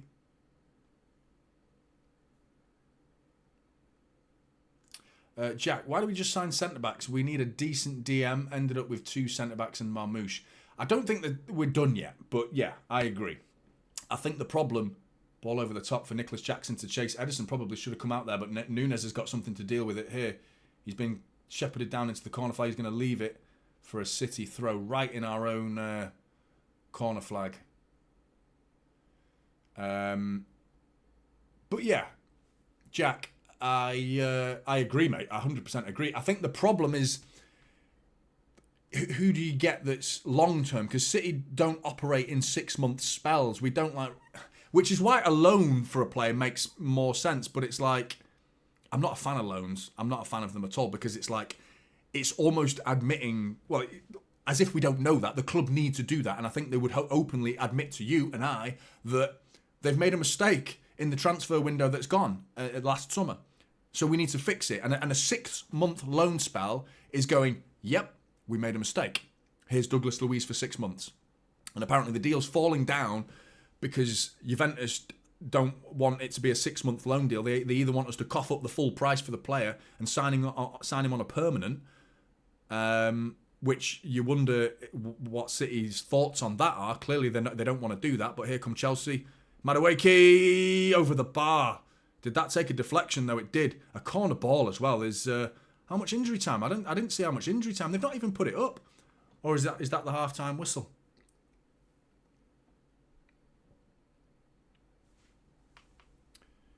Haaland's been all right for me, Phil. He's not been brilliant, to be honest. He's not been brilliant, but he's got to have surface, hasn't he? And if you're lumping the ball to him, make sure it's on target to him, you know. And Kushinov's aimed for him twice in the last 5 minutes. He's not even gone anywhere near him. But, yeah. There goes the half-time whistle. But, yeah, there's been some nice flick-ons from Haaland. But you're right. He needs to get involved more. 100%. He needs to get involved more. Yeah. Ice, mate. It really is. It really is, mate. Right, let's sort this clock out. Before the second half.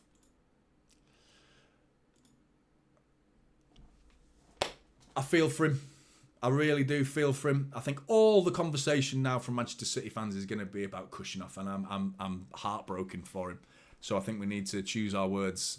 I mean, I don't think he's going to be listening to the likes of me or anyone else on this platform or any other platform. And I mean, if I was him, I wouldn't bother. And I mean, even if it did, he'd be like, what the fuck are you saying? I don't have a clue what you're saying. So does it really matter? We could say what we want and the guy wouldn't have a clue. So, but I'm sure some translator would tell him. And yeah, let's not be too harsh on him. I'm more annoyed with Pep. That's my point. And I said that we should not be playing with him. And Pep, with John Stones available to you, is a crazy decision to play him in such a big game. 1 minute it took for that point to be proven. 1 minute. And it's not like he's like settled either since then, because he's looked a bag of nerves since that moment. He's looked even worse since then. You know, like, if Pep takes him off at half time, I actually think that's the right thing to do. But what does that do to his confidence? Taking your debutant off at half time, it could destroy him. It could mean we don't see him for 3 or 4 weeks, because he needs to be slowly brought back into the frame. Gently, pragmatically, thoughtfully. Start the game against Leyton Orient. Let me tell you where he should be playing, because we've got some fixtures coming up where he should absolutely not start. Fuck's sake. Club Brugge at home. There's an argument there to start him, because I think the level of Club Brugge, even though they're very good in the Champions League, it's still nervous. Arsenal away. You want to start Kushinov against Arsenal, do you? Yeah, that's a great idea.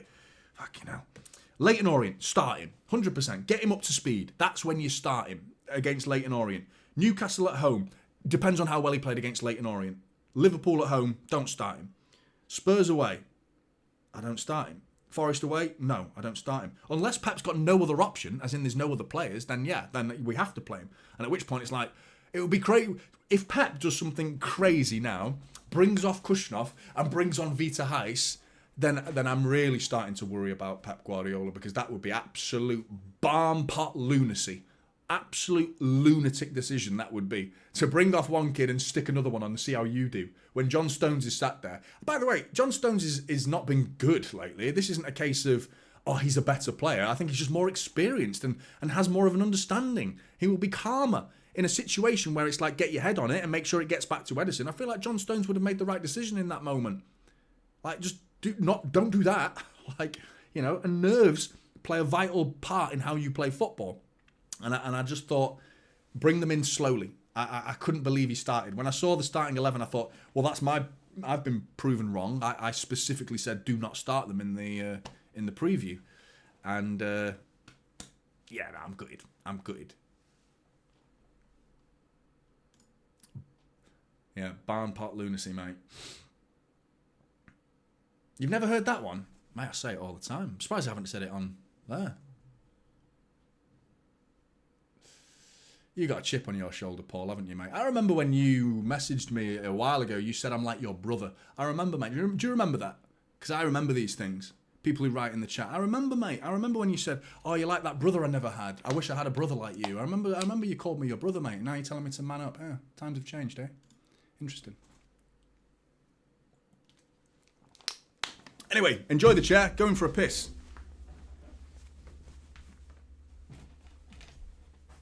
Come on, City!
Absolutely analysing the death out of Kushinov right now. They are analysing every single touch. Oh, and then it's Marmoush who gives it away. That should have been 2-0 Chelsea. We could have been done at that point. There, we got away with murder. And hey, fair play to Kushinov, because that's a big block. That's a big block that keeps the game at 1-0. Really important from Kushinov. So we've got, if we're going to fucking highlight all the negatives, we've got to also look at the positives that have happened on this pitch. And that's probably the one positive from Kushinov in that moment right there. So big up to Kushinov.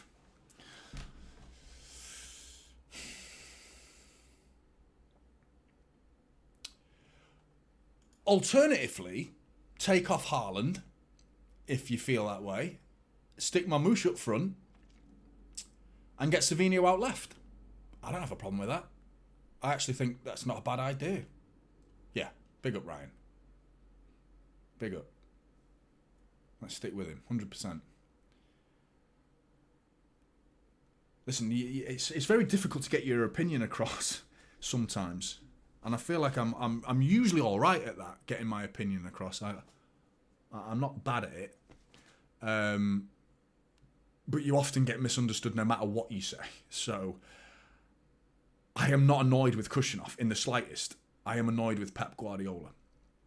I do not think he should have started the game. That's all. It's not a case of, oh, Jonny hates Kushinov now, and Jonny doesn't have patience with the new guys. No, not at all. I want to see him play more for Manchester City, just not starting big games against monster fucking football clubs that are going to cause you problems. You know, in a game that's, this close to being a must-win, you know? Really, really important. Really is. Big up you, Church, mate. Top man. When City are typical, it makes it more exciting or worrying. 100%, mate. The genuine typical City is back. It was meant to be ironic. The name of the channel's ironic. It's not meant to be like, oh, typical City are back. But this is genuinely typical City. Crazy stuff. The form we've been on this season. I'm so confident that next season will be in beast mode. But do you know what bothered me massively after the PSG game was Jack Grealish's interview? And I don't think it's because it's him who said it. It's because I feel like his choice of words is probably what most of the players would have said. Was like, what do you put it down to, Jack? What do you think this is? I don't know. That's scary. That's the problem. That's like, it's up here, isn't it? It's like, well, if you don't know, then what we're going to do? Obviously, there's a message that's not been spread in the squad as to how to fix this then, clearly. If Jack Grealish is coming openly, and I love Jack's honesty, he's always so open and honest in his interviews, but he got a mic shoved under his nose after the PSG game and asked, what do you think's going on? Why do you keep collapsing? Why, as soon as you concede a goal, do you go on and concede 2 or 3 more? I don't know was the answer. Which is obviously a mental thing, and you're talking now because you don't know, because you don't. I mean, most people don't have a connection to their subconscious. Typical human beings, aren't we? You don't know your subconscious, mate. That's what it is. It's visualizing. That's what it is. It's visualizing the loss rather than visualizing the win. You know, the power of the mind should never be underestimated. You know. You visualize winning, succeeding in life, even if it's not football, something you want to do in your life, in a career. You just keep visualizing it. The chances are you're going to get there if you keep going. You keep going, you know? And you just visualize it more often than not, you're going to get closer to that goal. But if you visualize just sitting on your ass and being a bum your whole life, you're going to do that as well. That's very possible that you're going to end up being a bum your whole life. And I mean, if you visualize conceding another goal just because you've conceded one now and you just think, oh shit, we've been here before, we're going to concede again, you're probably going to concede again. And that's exactly what the problem is for me. It's a subconscious lack of belief. Confidence, to put it plain and simple terms, confidence, rather than going into the absolute detail of it. It's just the basic fundamentals of football confidence, and it's such a fragile aspect of the game. And a side as dominant as Manchester City, who've been battering teams left, right and centre for half a decade, and beyond that, getting closer to a full decade, if you skip out the year Liverpool won it, 6 out of the last 7, you know, we've been smashing it up in the Premier League. Even those levels of mentality can fall to the depths of what they've fallen to this season. It can happen. It can happen. And the fact that the drop has been so big is what's made it such headline news. Whereas if we just won a league once last season and then fell to this, he wouldn't be talking about it. The reason we're talking about it so much is because we won 4 in a row and then fell as far as we've fallen. That's the difference. So, yeah. There's no reason why a good summer holiday, which you're going to get, 5 minutes because of the FIFA Club World Cup? That's what's worrying me more than anything about next season, is the lack of pre-season. We're going straight into competitive football with regards to the FIFA Club World Cup. That's a problem. We don't have time to go away, enjoy yourselves, have a holiday, forget about football. Go and do something. Go skiing, go and chill on the beach. Whatever you want to do in your spare time, just don't talk or think about football. Just take a step away in the summer from football, relax, chill, spend time with your family, your friends and your loved ones, and then come back stronger, ready to start a new season, create a positive atmosphere that you can generate in that training ground to get going. You win the first game of the Premier League season, whoever we get, and then away we go. Away we go. You get that winning feeling back, a new season, and we're off. We're off. That's what we need. And we need it so badly, but the lack of time these players are going to have in the summer is what's a huge concern for me. Because we're going straight into the FIFA Club World Cup. And I mean, if we can somehow bag an FA Cup, which is heavily dependent on the luck of the draw, then yeah, I think we could take some momentum into next season, because the FA Cup would be the end of the season, wouldn't it? So it would be like a little full stop on the end of a very pleasant full stop, that would be, on what has been a crap sentence of a season. Do you know what I mean? Really poo. Really poo.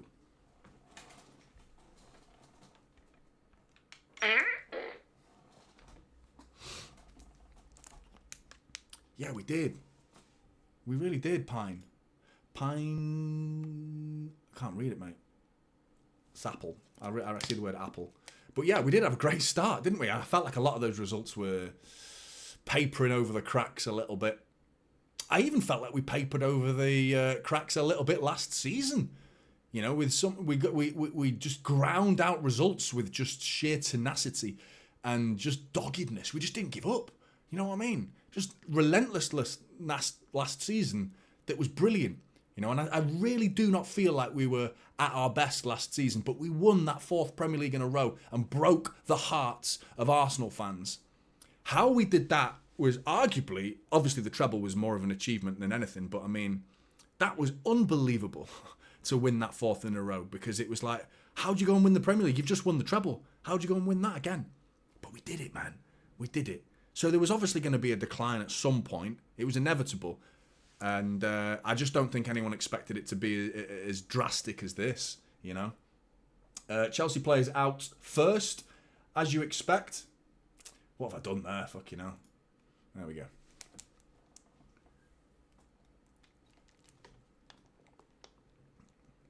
Oh, my tummy is rumbling. Got beef fried rice waiting for me downstairs.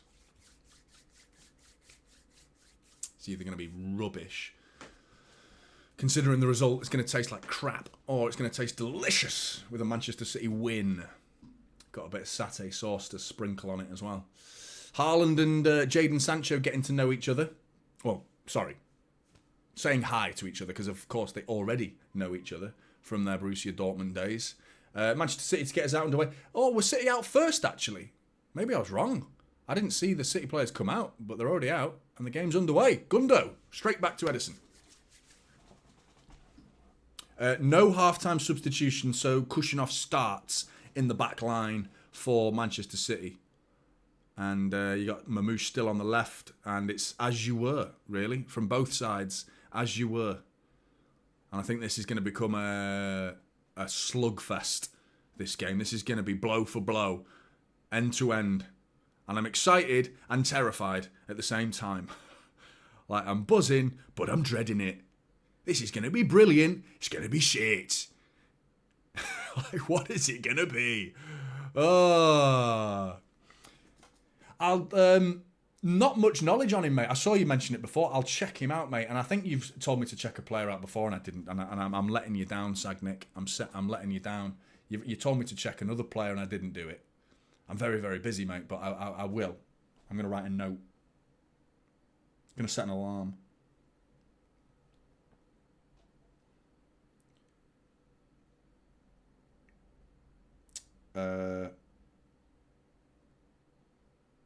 Yeah, there we go. I'll check him out in the morning, mate. Foden.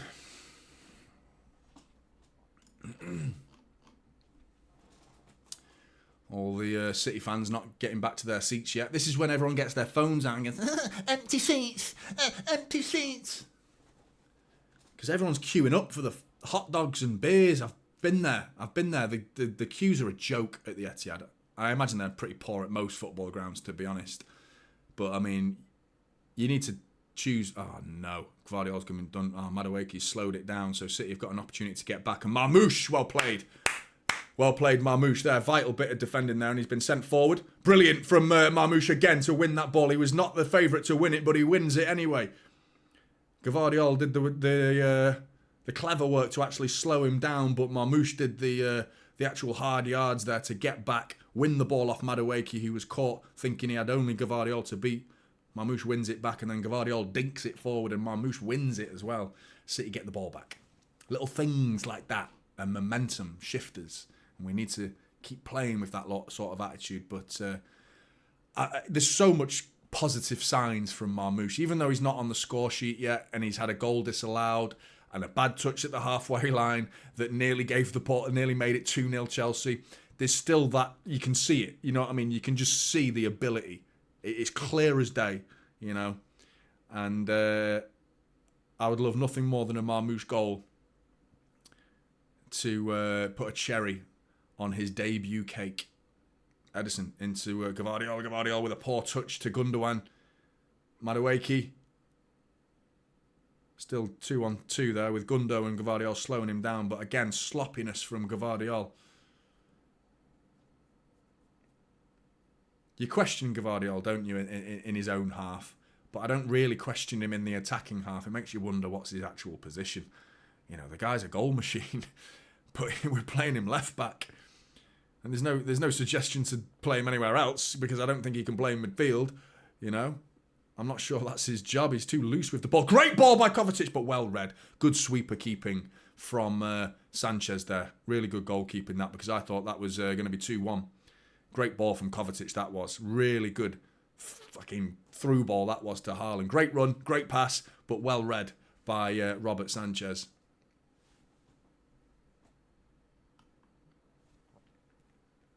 Not good enough, mate. Not good enough.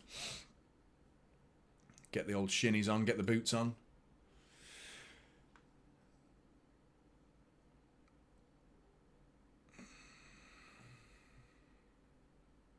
I hope you're right, Zane. I hope you're right.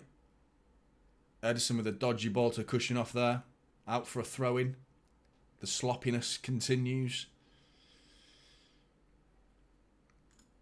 I mean, he's on the pitch to be good with his feet, Ederson, so if that's starting to fail him, then you wonder why. He's declined this season, Ederson. His shot-stopping ability's never really been top level, has it? But I've always said, in a season where you're facing as many shots as we are, you play your best shot-stopper. And that's Ortega. I wonder what Pep said to him after the Brentford game, because that got highlighted a lot, didn't it? You know, after the Brentford game, when he went over to him and he was doing that usual Pep Guardiola aggressive conversation, let's call it. It was positive, I think. I don't think it was negative. But since then, he's not played. He's been dropped ever since. Kushinov strong in the tackle. Yeah, no free kick, says the referee. Well done, Kushinov. High five from Nunes there. And Kovacic, what have you done? Cole Palmer being forced away from goal, but he gets it across. Akanji just clear it, mate. Oh my God, what a joke of a clearance. Foden gets back. Oh, it's shocking, mate. Absolute fucking clowns at the back there, man. What are they doing? Kovacic getting away with murder. Getting away. Go on, you're in, Haaland. He's missed it. He's going to get back, though, Colwell. He's got to chop it onto his left foot. It's Haaland into the penalty area. Erling Haaland saved by Sanchez.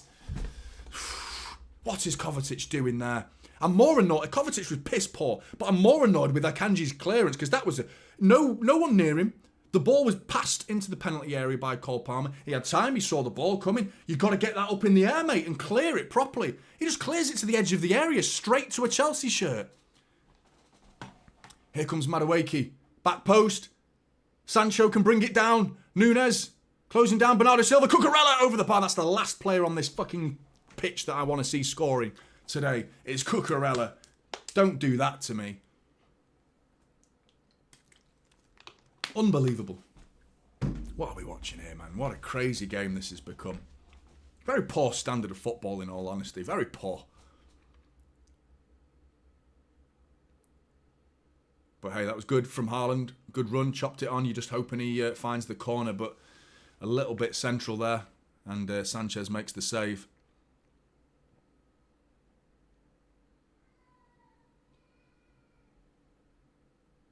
Akanji's been... Gundogan with a strong back pass there. Checking if Ederson's on his toes. Haaland wins it there. I think it was a high boot there from Haaland, because I think he's clipped the head of Chalobah, who's gone down. But one of those where you lower your head. Do you know what I mean? Like, he's entitled to go for that, Haaland, for me. He's entitled to go for that. And he raises his boot a little bit, but Chalobah lowers his head. Yeah, no, he's fine.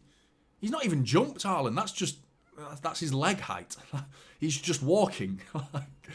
Oh, man. And Chalobah's like out cold.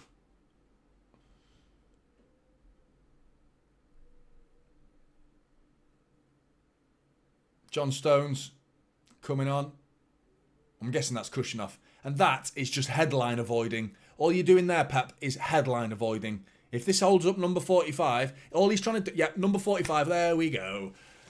There we go. Kushnoff off. All that was don't bring him off at half-time. Round of applause from the Etihad Stadium for Kushnoff, by the way. So, yeah, big up to Kushnoff. Let's hope he comes back from that.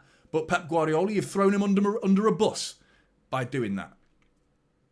But rather than bringing him off at half-time, which would draw a lot of attention, a lot of negative headlines, people would be like, oh, he's hooked him off at half-time as well. He brings him off, lets him play for 8 minutes of the second half, and then brings him off, gets a high five off Pep Guardiola.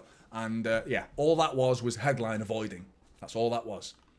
So, yeah, at least he was aware enough to do that. But John Stones onto the pitch now. You're just hoping John Stones doesn't carry on the catastrophic errors that we've been making in this game so far.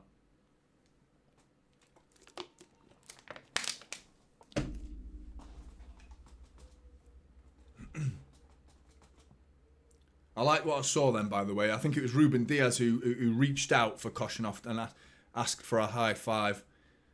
You got a feel for the guy, man. And Chalobah stayed down here. Looks serious for Chalobah. He's getting back up, though.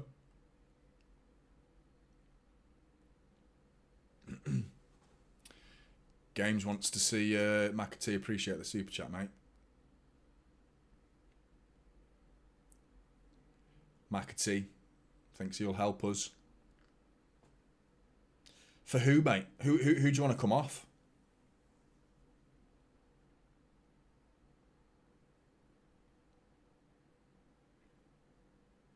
Because Gundogan and Bernardo Silva's roles are almost symmetrical. You normally expect one of those two in that position to be the dropper, you know, the one to go and sit alongside Kovacic. And Bernardo Silva's probably, in terms of like who's done that job more, it's probably 51-49 in favour of John Stones with something to do. Nice confident back pass to Ederson from John Stones.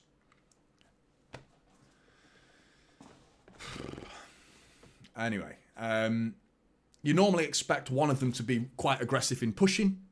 In recent weeks, it's been Bernardo Silva and Kevin De Bruyne, and Bernardo Silva's been deep, dropped a little bit, getting alongside Kovacic, and De Bruyne has been asked to go forward a little bit more and be more of a closer to a number 10 than an 8, and the other player being closer to a 6 than an 8. But both kind of being dual 8s in that same position. In this game, Bernardo Silva and Gundogan have almost been identical and symmetrical just either sides of the pitch and mirrored each other and not really changing. None of them's really going forward and dropping. So if you are going to bring on McAtee, can McAtee do that job?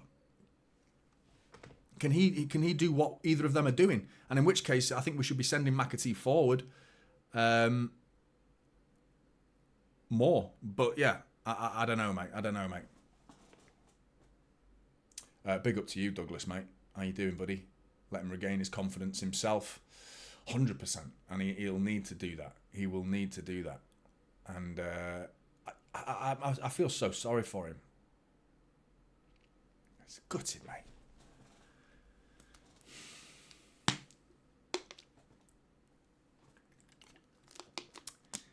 Yeah, 11 minutes into the second half, and we've been the second best side in this half so far. I thought we were by far the better side in the first half, barring quite a number of mistakes. I felt like ultimately, once the dust had settled after that absolute chaotic first 10-15 minutes from Manchester City, I felt like we looked the more controlled out of the two sides. The side that had the more of the ball, it felt like. Haven't actually checked those numbers, but I felt like City had more possession in that first half than Chelsea. And I certainly felt like we created the better chances in that first half as well. However, in this second half, 11 minutes in, Chelsea haven't really been creating chances other than that Cucurella one. But they have looked the more controlled out of the two sides. But City could change that right now. Kovacic bringing it forward, but Reece James, strong, powerful. But his clearance comes off Marmoush. Obviously, we had that Haaland chance, actually, so I forgot about that. Haaland had a big chance. So, but yeah, in terms of control, Chelsea look to be edging it, and here they come. Nicholas Jackson onto his left foot. He slips. Ederson falls and casually collects it. And it's Nicholas Jackson looking at his studs and blaming everything but himself, as football players tend to do when they fall on their arse.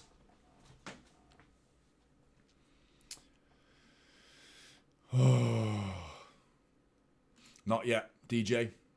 My heart just... Does anyone get heart palpitations? My heart just skipped a beat.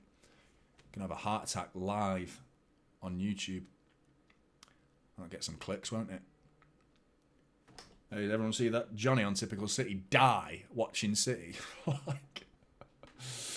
You're killing me, City.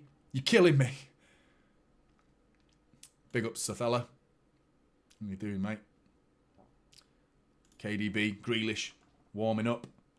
I didn't see that, but good to know. KDB's warming up. He is. He's on. I didn't even realise he was on the bench.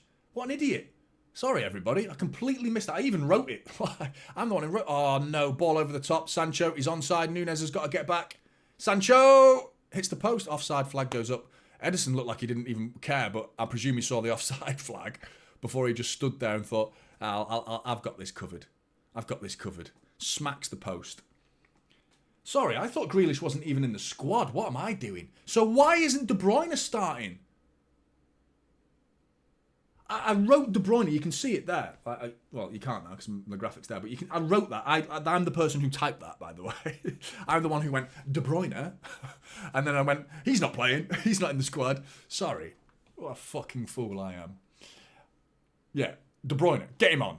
Get Kevin De Bruyne on. 100%. Absolutely get Kevin De Bruyne on right now. Omar to the right. Gundo out. Bring Doku into the left, says Elanis. Foden's on the right at the minute. Sort of inverting a little bit. But City with a free kick. It's Marmoush to whip it in. Poor. Straight into the hands of Robert Sanchez. Giving away and giving away again. Chelsea just gifted Bernardo Silva the ball, but he thought, well, being as hospitable as we've been this season, very welcoming. Welcome to the Etihad, everybody. If you would like a free goal, you've come to the right place. If you would like multiple passes given to you in incredibly dangerous positions, you are in the absolute right place. Fuck's sake. Craziness, man. Nicholas Jackson off. Unkuku, who once upon a time scored a hat-trick at this stadium. Who remembers that in the Champions League? So you're hoping Unkuku doesn't come on and repeat even 1/3 of that success story. But he's a dangerous player. Nicholas Jackson's been pants in this game. He's had multiple opportunities. I swear that first goal, by the way, I think he's going for goal. I'm not sure he actually is trying to square it. Maybe I'm wrong. I was so just like distraught with what happened for Kushunov. But go on, Gundo. Could have sent Marmoush there, but Gvardiol with a lovely bit of footwork beats Madueke, chops it onto his right foot. Go on, Josko. Coming inside, he's going away from goal now, but he switches it. Nice play that from Josko. Really good from Josko Gvardiol, that is. And Nunez with 2 to beat. Slows it down, looking for options. Good ball into Foden. Kovacic out to Bernardo Silva. Nunez with a bit of space, looking to whip it. Doesn't. Dummies. Sends him. And then comes inside and just gets caught on the ball there. Nunez. Just made Cucurella jump in the air. Then I love that little dummy that from Nunez. There's some good runs happening, you know, in behind Chelsea's back line, and they're not being brave with some of the passes at the back. Sometimes they have. I just feel like Marmoush just then made a really good run. Bernardo Silva just thought, nah, I don't quite fancy it. Nunez into the penalty area. Another little dummy. Cucurella to beat. And he gets a block in. Corner ball, though. Corner ball.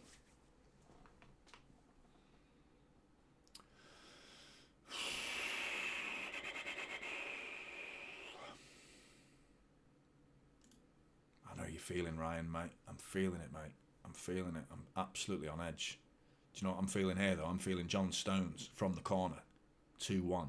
That's what I'm feeling. That's what I'm feeling. It's corner taken short and quick. Back to Foden. Ball whipped in. Going to be cleared. Overhead kick. Well, not really an overhead kick. Just like hooked. Clear by Madueke. Nunes keeps it alive. Into Kovacic. Gvardiol now. Down on the left side. Back to Kovacic. City have looked better in the last 5 minutes. Taken back our control of the game, which is how we win football matches. Without that, we ain't winning shit. We saw that against PSG in a game where we had almost no control of that game. And we got everything we deserved against PSG. In fact, we got more than we deserved because we didn't deserve 2 goals. We got more than we deserved in that game. But in this game, I think the bare minimum we deserve is 1-1. I don't feel like we deserve to lose this game at this rate. But you don't get what you deserve in football more often than not, especially if you start pissing about with it at the back.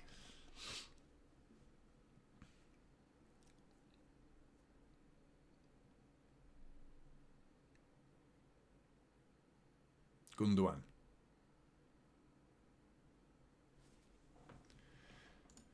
Yeah, I do feel like Devious isn't a fan. I know Devious in the chat. He's not a fan of Haaland. He wants to see more. I'm sure there's a couple of others that have said the same thing, that they want to see more from Haaland. But when he makes a run, you got to give it him, because he's going to more often than not beat the centre back that he's racing against, as long as the ball's not overhit. You saw it with Kovacic. Great ball. You know, that's what Haaland needs. Look, he's making the run right now. Gundo, go for it. There you go. Over the top.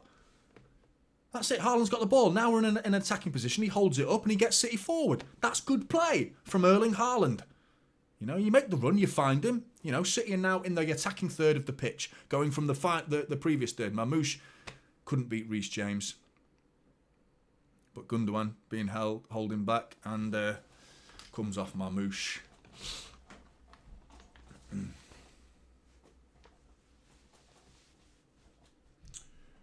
3 away from 500 likes. Let's get to 500 likes, people. Come on. 3 more likes. Then we're at 500 likes. Let's go.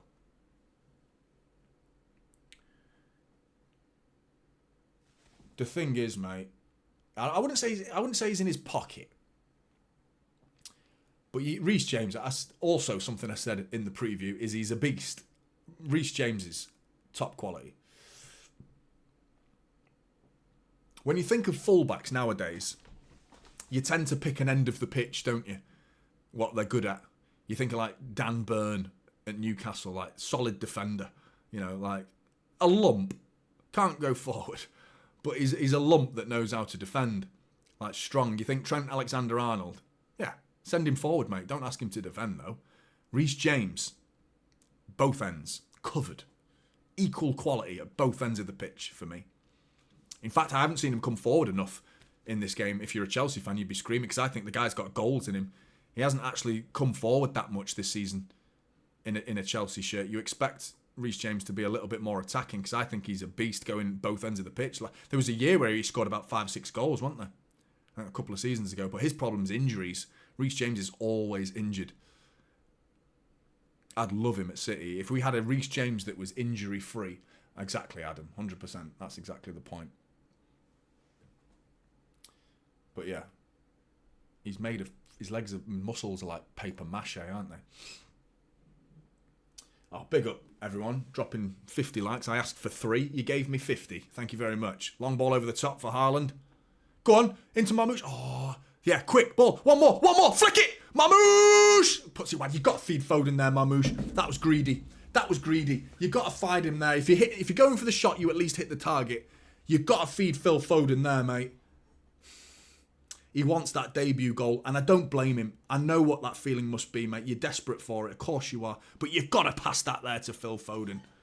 Quickly. Foden's not happy. He could have passed it. Touch pass there. Touch pass. It's got to be quicker. Touch pass to Foden there. He sees him as well. He's still, yeah, absolutely right. Still learning. He's just that over eagerness to try and get that goal. But the shot, when you're shooting and you haven't not passed it to Phil Foden there, you're thinking, all right, okay, fine. You're going for goal. Make sure you hit the target then. And it goes over the bar. I still feel like he could get a goal in this game, though. I do feel like Marmoush could get that goal that he's craving so badly. But we are the Chelsea back. Haaland, dink it! Little right foot. He's out of goal. Dink it. Erling Haaland makes it 2-1! Long ball over the top. That's all we needed. Haaland's been anonymous. Haaland's been anonymous. Haaland's been anonymous. Haaland's got a fucking goal. That's what's happened. Can have some of that.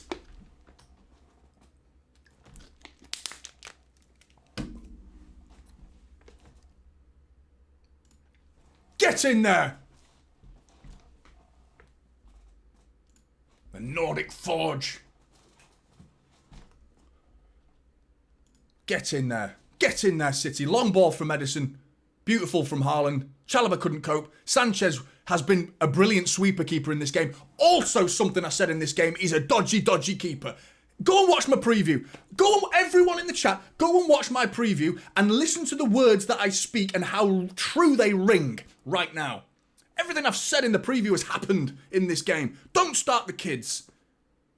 Test Robert Sanchez because he's a dodgy keeper. He can make stupid mistakes in games. Yeah, you just delivered.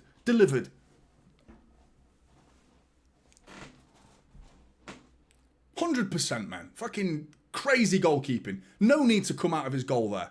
Made his mind up for him. Haaland brings it down and he dinks it over the Erling Haaland, and Haaland's doing his best to not smile, but it's bursting through his beautiful face.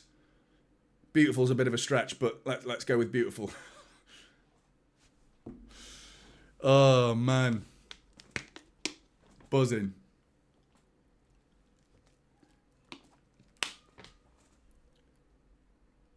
Oh, yeah, sorry. Calm down. We've only scored. You know what I mean? What am I meant to do? What am I meant to do? Fucking people telling me to calm down. Don't watch me then if you don't like it. I don't care. Don't watch me. If I'm offending you, there's other channels you can watch. I'm not arsed. Genuinely. If you don't like me, I'm here to be authentic. I'm not here to dance to your tune, mate. I'm here to fucking stream and be who I am. And this is who I am. If you don't like it, mate, don't watch it. Honestly. 2-1. Come on.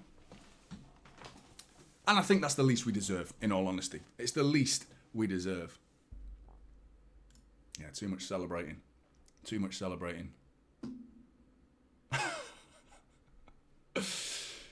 You always come up with a fucking cocky little comment, don't you? I'm a big fan of you, mate. I do like your comments. You just put one in the chat. You never speak. You're so anonymous. You're like Haaland, aren't you? Oliver Ian, the Haaland of the chat. You never see him. He's anonymous the whole game. And then he comes in with an absolute corker. I love it, mate.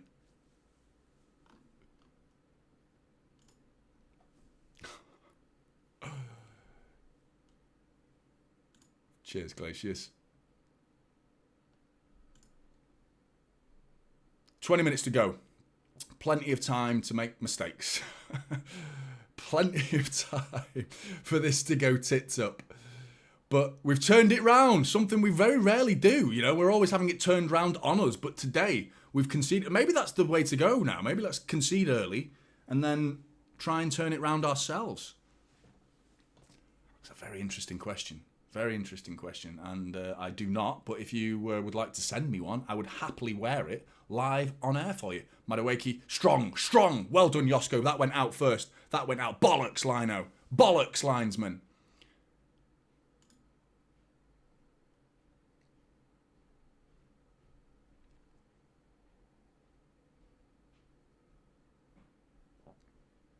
Let's have a look. No, you got it right. Fair play. Linesman. Knew exactly what he was doing. Linesman. I apologise. Yeah, corner ball to Chelsea. Something to defend here. It is that last 20 minutes, isn't it? Hype. This is the time when we've just been at our worst this season. This period of every game, we've always struggled. Here you go. Corner ball. Cleared by John Stones. Great, strong, powerful defensive header there by John Stones. And there was queuing up to clear it, to be honest. Offside. And Madueke with a dodgy cross, but it almost causes problems. How's he not offside there? City players are going mad at the linesman. Here comes Kevin De Bruyne. Hopefully to do what he always does, which is score against Chelsea. He loves scoring against Chelsea.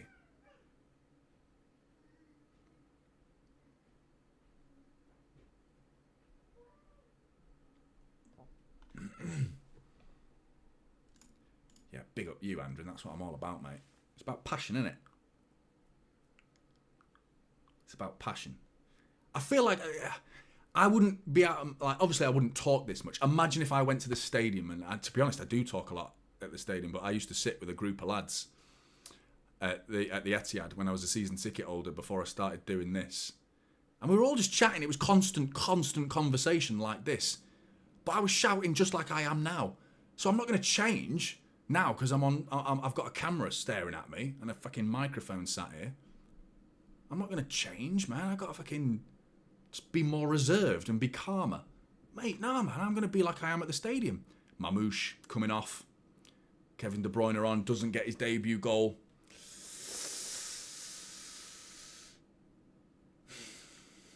What do you think? It was an okay debut for Marmoush. Okay, you know? And I still have incredibly high hopes.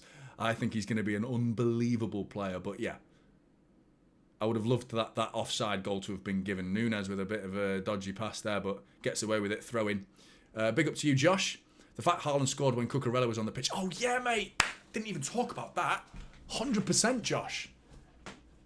Your support's been great lately as well, Josh. I noticed you popping in with a super chat. And I appreciate it, mate.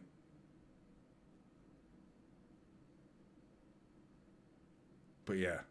A Cucurella! A Cucurella! It's such a... What was that song, man? I need to find it again. He was on stage, wasn't he, after the Euros? That's a foul, referee. Go on, smash him. Oh, Gundo. He's got spun. Ball out to Madueke. 16 minutes to go.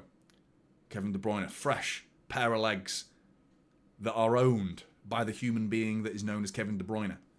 Come on, KDB. Bernardo Silva. Lovely turn from Bernardo Silva. That was brilliant. Love that. Sent every single person who's watching the game for a hot dog. No one saw that coming. Everyone thought he's passing this back to Edison. 100%. But he lovely little Cruyff turn. Spins two of them. Brilliant from Bernardo Silva. Doesn't keep the ball after it, you know, but still, great turn. Great turn.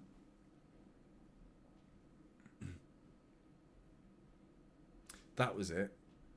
What was the whole... Someone write the whole lyrics in the song. There was something about Haaland at the end of it. That's the point of the... Cucurella! There was something taking the piss out of Haaland. Fucking eating them words. He can sprinkle a bit of Erling Haaland in his paella. Eat shit, Cucurella. I hope you like the taste of it. Strong header from Haaland there. Smashing pass there, just like bang, straight into Phil Foden. Control that, mate. And he did. Probably with his hand, but legal, because I think it came off his thigh first. Foden, halfway line. Come on, City. Is that what it is? Cucurella, he eats paella and drinks Estrella and makes Haaland tremble or summit. Sideshow Bob looking pleb. Yeah, that was it. It was that, wasn't it? Why does it have to be such a whiny song? I mean, we are facing the most monotonous, boring fans. Like, in terms of the ability to sing, Chelsea fans, mate, their song always tickles me when I hear it. Kevin De Bruyne. It's just like they're falling. It's like, Chelsea, Chelsea, Chelsea, Chelsea, Chelsea, Chelsea. Hey. Like, fucking hell. Oh, you fucking woken up yet? Anyway, Núñez to the byline. Oh, it's poor. Poor from Núñez. It's poor. I'm going to leave that on for a bit, that, and hope Haaland bags another. Right, nearly 13 minutes to go plus stoppage time. City have not really giving anything away yet. I say yet. That's the key word in that sentence is yet. But there's plenty of time for that to happen. But you're feeling like they're in control. Again, tempting fate. We've been here before. But we're not conceding chances. If anything, we look like we could go and get a third.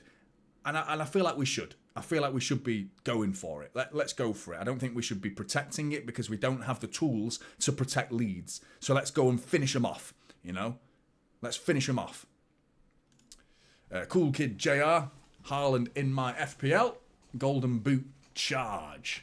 Yeah, I'd love it for him to finish the Golden Boot. It'd be crazy for him to win the Golden Boot in a season when we're probably going to finish, at best, I would say third, considering what Arsenal did today, getting the 3 points in a game that looked like it was going very much against them, going down to 10 men. Do you think that was a red, by the way? Anyone who's seen it? I don't believe in jinxes, mate. But I've jinxed it, and I've also got a lot right. Do you know what I mean? I've said a lot of things that have come true, so yeah, that's a foul. That's going to be a yellow, that, for Bernardo Silva. Absolutely not a red. Definitely not, says Rolls. No, I didn't think it was a red either. I thought Lewis Skelly. He's a gobshite, by the way. Have you noticed? He's the new kid on the block, isn't he? New kid on the block, Lewis Skelly for Arsenal. Proper little gobby kid, isn't he? He's got a right little attitude. So I didn't mind him seeing red. I found that quite funny. Isn't he the one that got in Haaland's face after the Arsenal game earlier this season as well? I'm sure that's him. I'm sure he's the one that did that. That sparked Haaland to say what he said. I think it was Lewis Skelly. Before he said it to Arteta, Arteta came and calmed it down. I'm sure it was Lewis Skelly was the one who he's got a big gob. I mean, I can talk. I mean, literally. It's very large. Skelly got a lot of talk. He does, mate. He does. That's what he said. He said, "Who the fuck are you?" I think everyone thought the same. Who isn't an Arsenal fan? Who the fuck are you? I mean, we know him now, but I mean, at the time, it made sense. It was a perfectly reasonable question.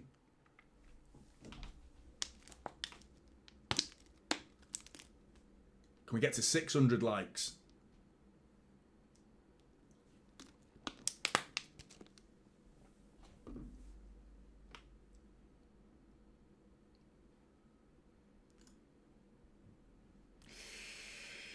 Big up, Aaron. Finally glad someone piped up to you and said, can you not be excited? I want more whining. Live up to your YouTube channel. Big up to Aaron. How you doing, mate? Are you at the game, mate? Are you at the game?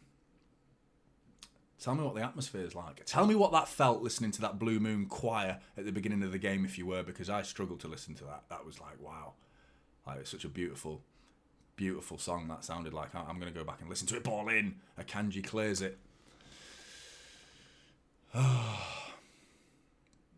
Go on, Haaland, chase it. Oh, and Chalobah's done well this time. He's been struggling in this second half. He's lost quite a few battles with Erling Haaland, but Chelsea are growing in this game. And here's the man to make them tick. Cole Palmer switches it.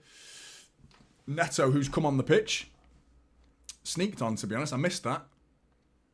But Neto is a dangerous player. Came on for Sancho. Here he is, Neto, with Nunes to beat.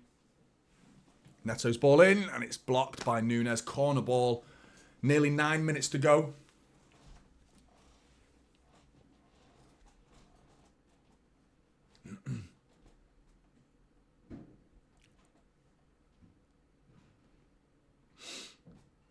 You know what, Larry? I mean, it's dangerous to say it now, isn't it? There's a long way to go, and I imagine they'll probably score now. I've put that on the screen. But I agree. He's been a little bit, not very good. And he's had a moment where he should have scored, but here's Chelsea's ball in.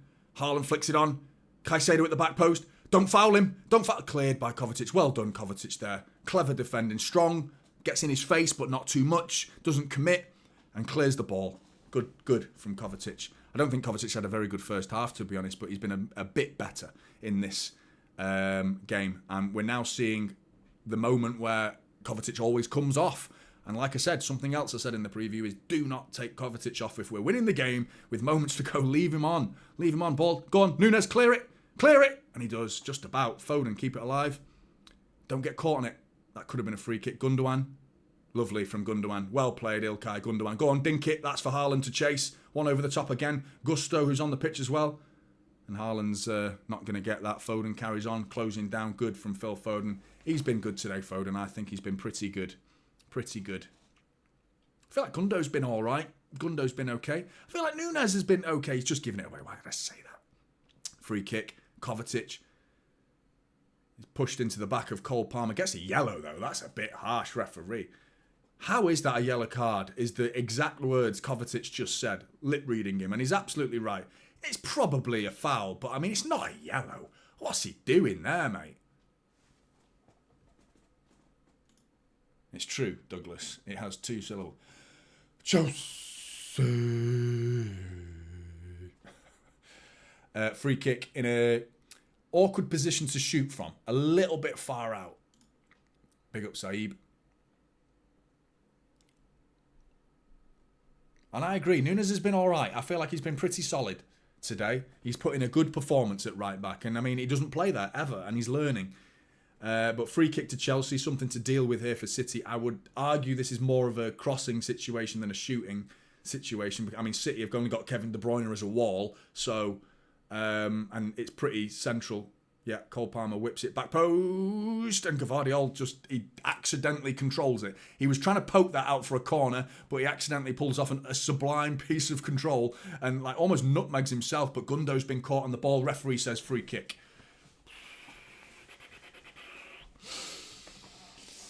Wow.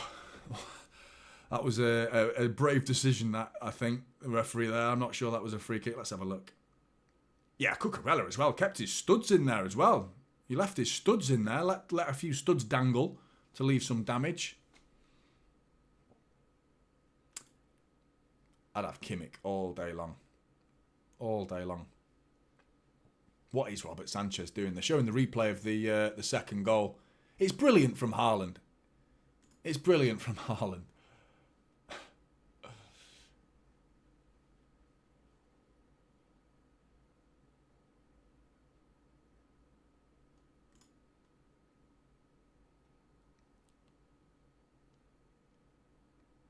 Who's your man of the match? It's not easy, because I think Phil Foden's been good, but I'm not sure who to give it. There's been a lot of 7s out of 10s in this game, hasn't there? There's not really been any superstar performances. There's been, I mean, Kushinov. I feel for the guy. But everyone else, Akanji's been a bit ropey. Gvardiol's got a goal, but he's been all right, Gvardiol. I think he's been pretty good, actually. He's been all right. More coming forward. Núñez has been nice and solid as well. Pleased with his performance at right back, which is not easy. But there's so much time to go for all of these things I'm saying to change completely.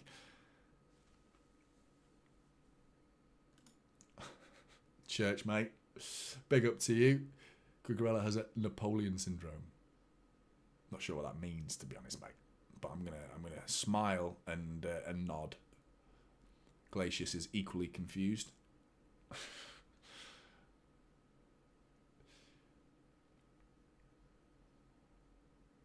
Oh yeah, he's been brilliant, Adam. He's been brilliant today. He's been fantastic. Oh, small man's disease. Is it because Napoleon, is a small man? Chelsea are in. Strong from John Stones. Brilliant tackle on Pedro Neto. That was brilliant from John Stones. That was a fantastic tackle. Proper went for it as well. Didn't need to slide tackle. Didn't need to do anything silly. Just big bang. Steps in. Fucking hits it. Strong. Ball cleared. City got the ball. Keep the ball now. A couple of minutes. Let's kill that game. Let's kill the game. John Stones, who should have started. Can I say that one more time, please? Edison.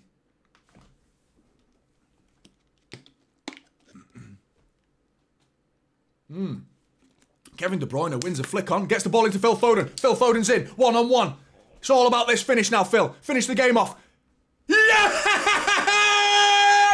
Get in there, Phil Foden! Get in there, Phil Foden! 3-1! That's got to be the game! That's got to be the game! Get in the back of the fucking net! Get in there, City. That's what we deserve, man. We've been the better side in this game. We really have. You know, we really have. Created way more better chances than Chelsea. So much better chances. You know, dominated the majority of the ball. We've played the more controlled football, created the better chances. We get a 3-1 scoreline on the scoreboard, and it's what we deserve. Get in there, Phil Foden. Haaland with the assist, mind you. Fantastic flick on from Kevin De Bruyne. Winning aerial duels is not Kevin De Bruyne's game, but long ball from Edison. Really good. Flicked on by Kevin De Bruyne. Haaland's hold-up play, superb. Lays it inside to Phil Foden, who's in with, 80 yards of grass to run to? And Phil Foden just plops it into the bottom corner. Really composed finish from Phil Foden. He had enough time to take your finger off the R1 button when you're playing FIFA. Do you know what I mean? He had enough time to take your finger off the R1 button and chill. You know what I mean? People who play FIFA know exactly what I'm talking about. That's if you use R1 as a sprint, because I use R1. A lot of people use R2. Fucking thugs. A lot of you should be in prison for using R2 to sprint.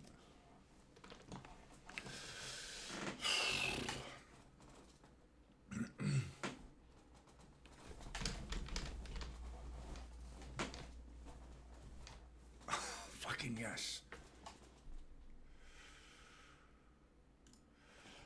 It's an interesting one, Mullet.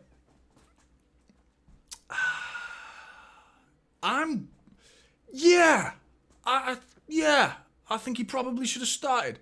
I don't think I've said that enough times in this stream though, Mullet.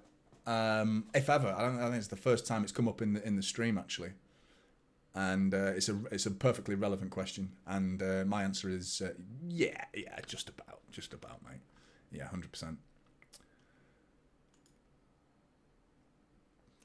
I love a bit of sarcasm. Ooh, Isa, sorry. R2. It's got to be R1, mate.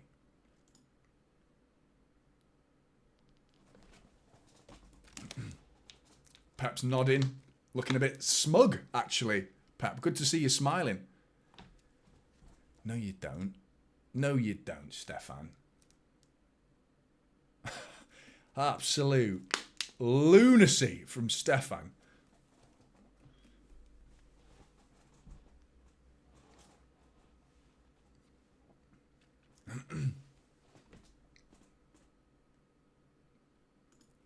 This does not slip now! This does not slip now! Dembaba! Steve Gerrard. He slipped on his fucking ass and gave it to Dembaba. Steve Gerrard.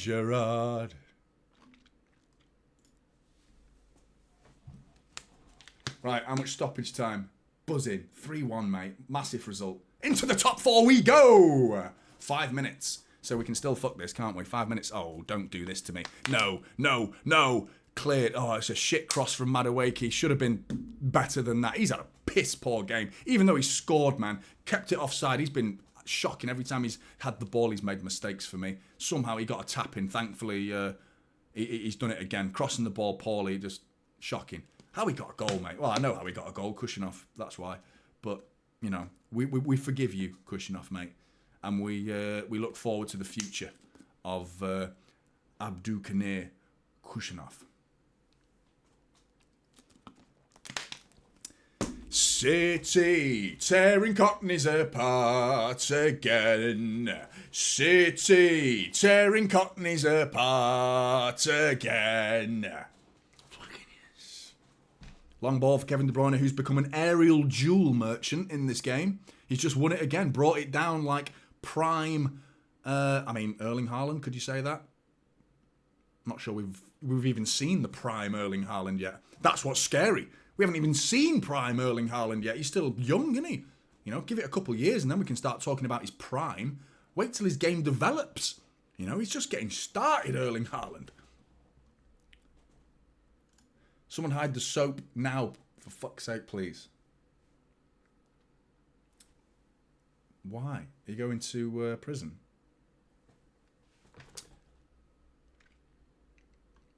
I'm not sure what you mean, Elenus. I do love an incredibly confusing super chat. It just proper throws me. I'm like, what? What do you mean? Someone hide the soap? Am I missing something? Big up to you, by the way, Elaine. You're such a kind donator on this channel. But that one's thrown me. I thought you were talking about dropping the soap in prison, getting bummed. Like, you know, I thought that's what you meant.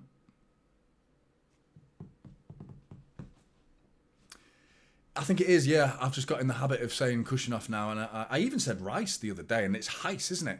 So we've got Kushinov that's not with a K. It's Husanov. And Rice that's not with an R. It's Heiss.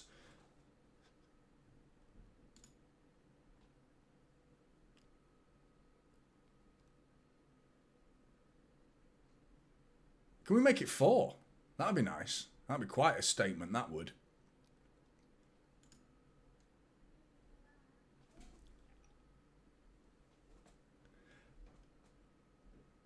Ah, right. I get you.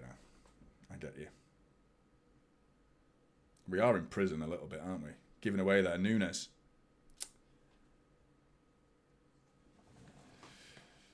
But Cole Palmer bringing it forward. There's 2 minutes of stoppage time remains. And big up to you, Elanus. Thanks for the super chat, mate.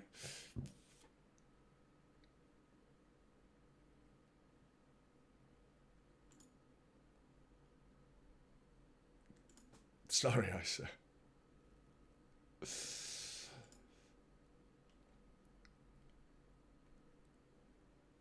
Yeah, big up to you guys in the chat. I've enjoyed speaking to a lot of you today. I really, really have. A lot of you have been giving me a bit of shit, actually, telling me to calm down.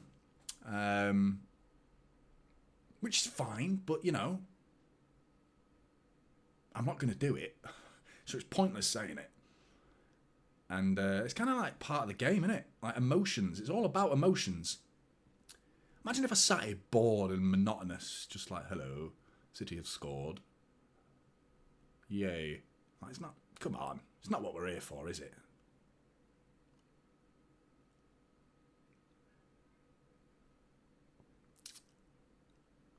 I certainly don't want to play up to anything, though, and go over the top. This is genuine, by the way. It's as authentic as I can possibly be. There's obviously, like, an understanding that there's a camera there, by the way. I'm not a fucking idiot. I know there's a camera there, but I'm not going to, like, go over the top and play up to it to a point where it's, like, ridiculous play acting too much. I like making... Oh, no, over the bar. Colwell, that could be a penalty. That could be a penalty, because Josko Gvardiol's gone through the back of him there on his standing leg. Colwell smashed it over the bar. I don't know what's actually given because the referee actually pointed in the penalty spot direction, but I think he pointed at the goal kick. Checked and cleared very quickly, says the commentator. But yeah, cheers, Jessica. That's exactly right, mate.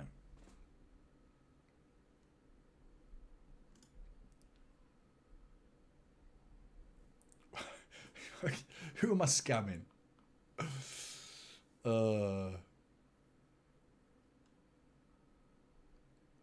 Stephen, are you not the? There goes the full-time whistle, by the way. No, I've got you mixed up. I thought you meant someone else. I was thinking of Tudor Thomas in my head. Yeah, famous. Oh, well, he's actually one of the ambassadors at Manchester City. But anyway, full time, 3-1, 3 points. Into 4th place we go. Madueke hangs his head in shame. Manchester City players all get in a big huddle, surrounding one another and giving each other a big team hug. And they need to get Kushinov and get him in there. Get him in that team huddle. Give him a big hug. Let him know that he's loved. Let him know that he's welcome here. Let him know that that mistake does not matter, mate, because we got the 3 points. So it's all forgiven and forgotten. Let's move forward. Let's see the best of Abdulkanir Hushanov, not Kushinov, Hushanov. Because he had a stinker of a debut, let's be honest, a stinker of a debut. Like, really, really bad. Very, very bad, in fact. But we move on, we move forward, and we can talk about it and quickly move on from that subject. And John Stones came on solid as a rock. He should be playing now for me, John Stones. And I would like to see Hushanov against Leyton Orient again. I would like to see Vita Heiss against Leyton Orient again. And absolutely right, these 3 players. Marmoush, a good debut, could have been better. A couple of moments where his rash decisions, like a little bit there. I thought he should have laid in Phil Foden. There was a moment where he finished the ball and it was ruled offside. and that should have been left for Bernardo Silva, but you're probably pointing the finger more at Bernardo Silva for not being more vocal in that situation. But Marmoush didn't know he was offside. He thinks the ball's there. I'm going to finish it, mate. I'm going to finish it. But for me, Phil Foden gets man of the match. The goal confirmed it for me. I was always leaning towards Phil Foden in who I think probably should get man of the match in this game. Certainly going off the eye test, a lot of the time stats can change my opinion sometimes, because I do think these stats can highlight an underrated performance for certain players. I thought Gundogan had a good game. I thought again, and that's again, by the way, because against Ipswich I thought he was really good. Didn't get to start the game against PSG, and probably rightly so, but still. And oh, I get it now. I get it. Brilliant. Jonny pretending he doesn't understand, so they have to send another one to Matt. What?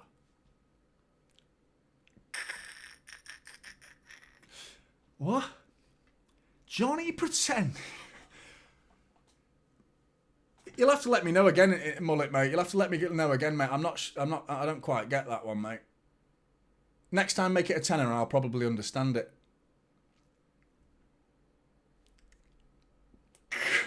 I'm joking. And genuinely, I try my best to understand. It was only the soap one. Elenis with the super chat. It was only the soap one that I didn't understand. But I knew where he was going with it. I got the gist of it. But I didn't fully get it. But yeah, like I said, mate, 20 quid, I'll have complete comprehension of every word you have to say. 20 quid. But 5 quid, mate, it's a little bit of a grey area in terms of understanding.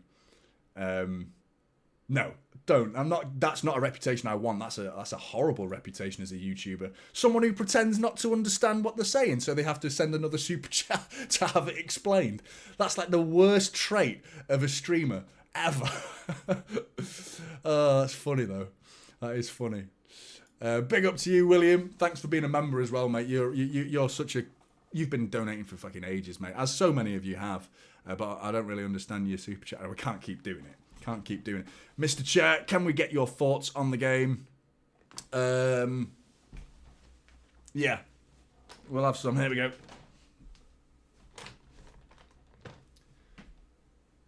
Chelsea.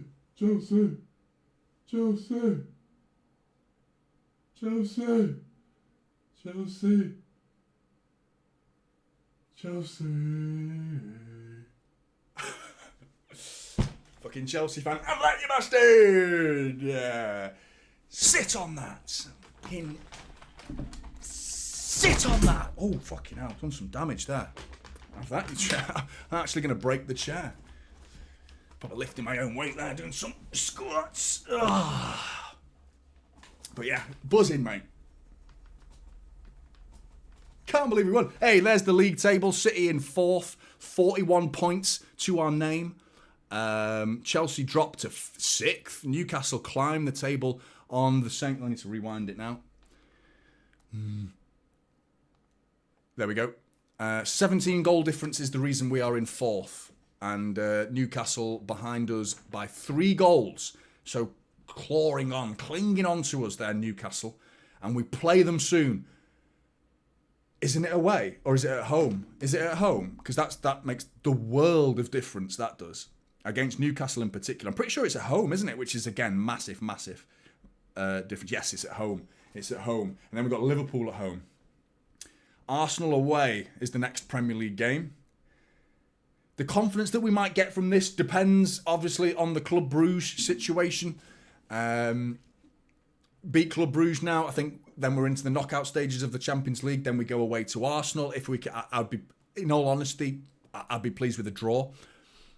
Away to Arsenal, I'd take a point, to be honest, because I think it's going to be a really, really difficult game. They're going to want to have a point to prove. They want to make a statement against us because they came into this season with the whole mindset of Manchester City, we got to beat Manchester City. And they're doing that, so well played to them, but they forgot about Liverpool. So that's funny. That's funny from a very isolated, looking at Arsenal point of view. That's hilarious that Liverpool are now ahead of them quite comfortably as well. 6 points, in fact, with a game in hand. So you expect them to win that. But we could actually have quite a big factor, a big say in where this Premier League title actually ends up. Certainly not going to end up at the Etihad, but we can certainly decide whether it ends up in Anfield or the Emirates Stadium, because we play them both in the space of 4 fixtures. We've got Liverpool at home and Arsenal away. So obviously Liverpool are going to be popping on the City shirts next week, and Arsenal will be doing the same, popping on their City shirts when we face Liverpool. So we're going to have a big say in where this goes. Big up, Ryan, mate. Thanks for the support. You're a legend, mate. You're an absolute legend. And have a banana. Thank you very much. I am hungry, actually. That's very City, by the way. Very City. I did have an inflatable banana. Took it to Blackburn away, Ewood Park. Years ago, like I think over 10 years ago now, Adebayor and Carlos Tevez debut. I think Adebayor scored. I loved Adebayor, by the way. A big fan of Adebayor. I'm a big fan of big, dangly strikers. I don't know why. I just like them. I love Haaland. I loved Paulo Wanchop. I love Sean Goater. Loved Adebayor. I don't know why. I don't know what it is. I like him. It's because I'm big and dangly, but I'm not a striker. When I play, I'm more of a like defensive midfielder or centre back, to be honest. But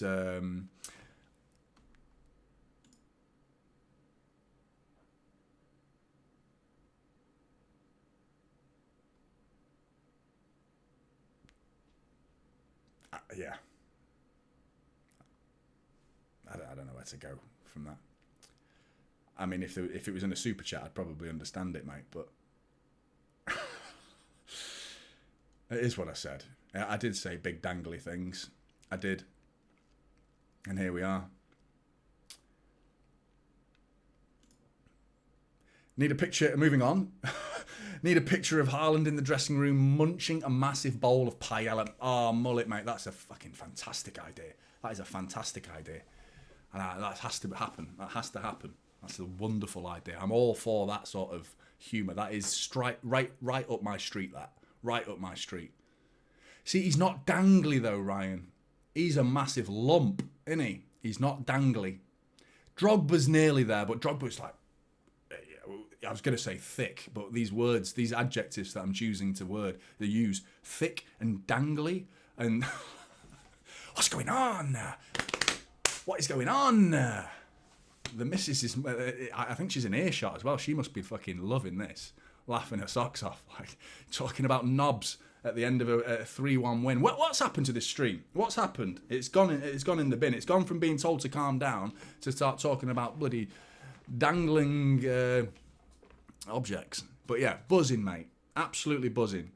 Absolutely buzzing. That's such a massive win as well. Considering the PSG result as well. That's just this ugly result that's in the span of, 7-8 games, obviously going all the way back to Leicester. I think we go back that far in terms of the results. Before the PSG, undefeated in 6. Then you do what you do against PSG. It's just that blotch on that mark.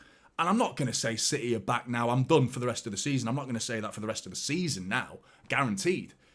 But I think there was justification for saying it following the 6 games. But then the PSG game has just killed my trust, you know.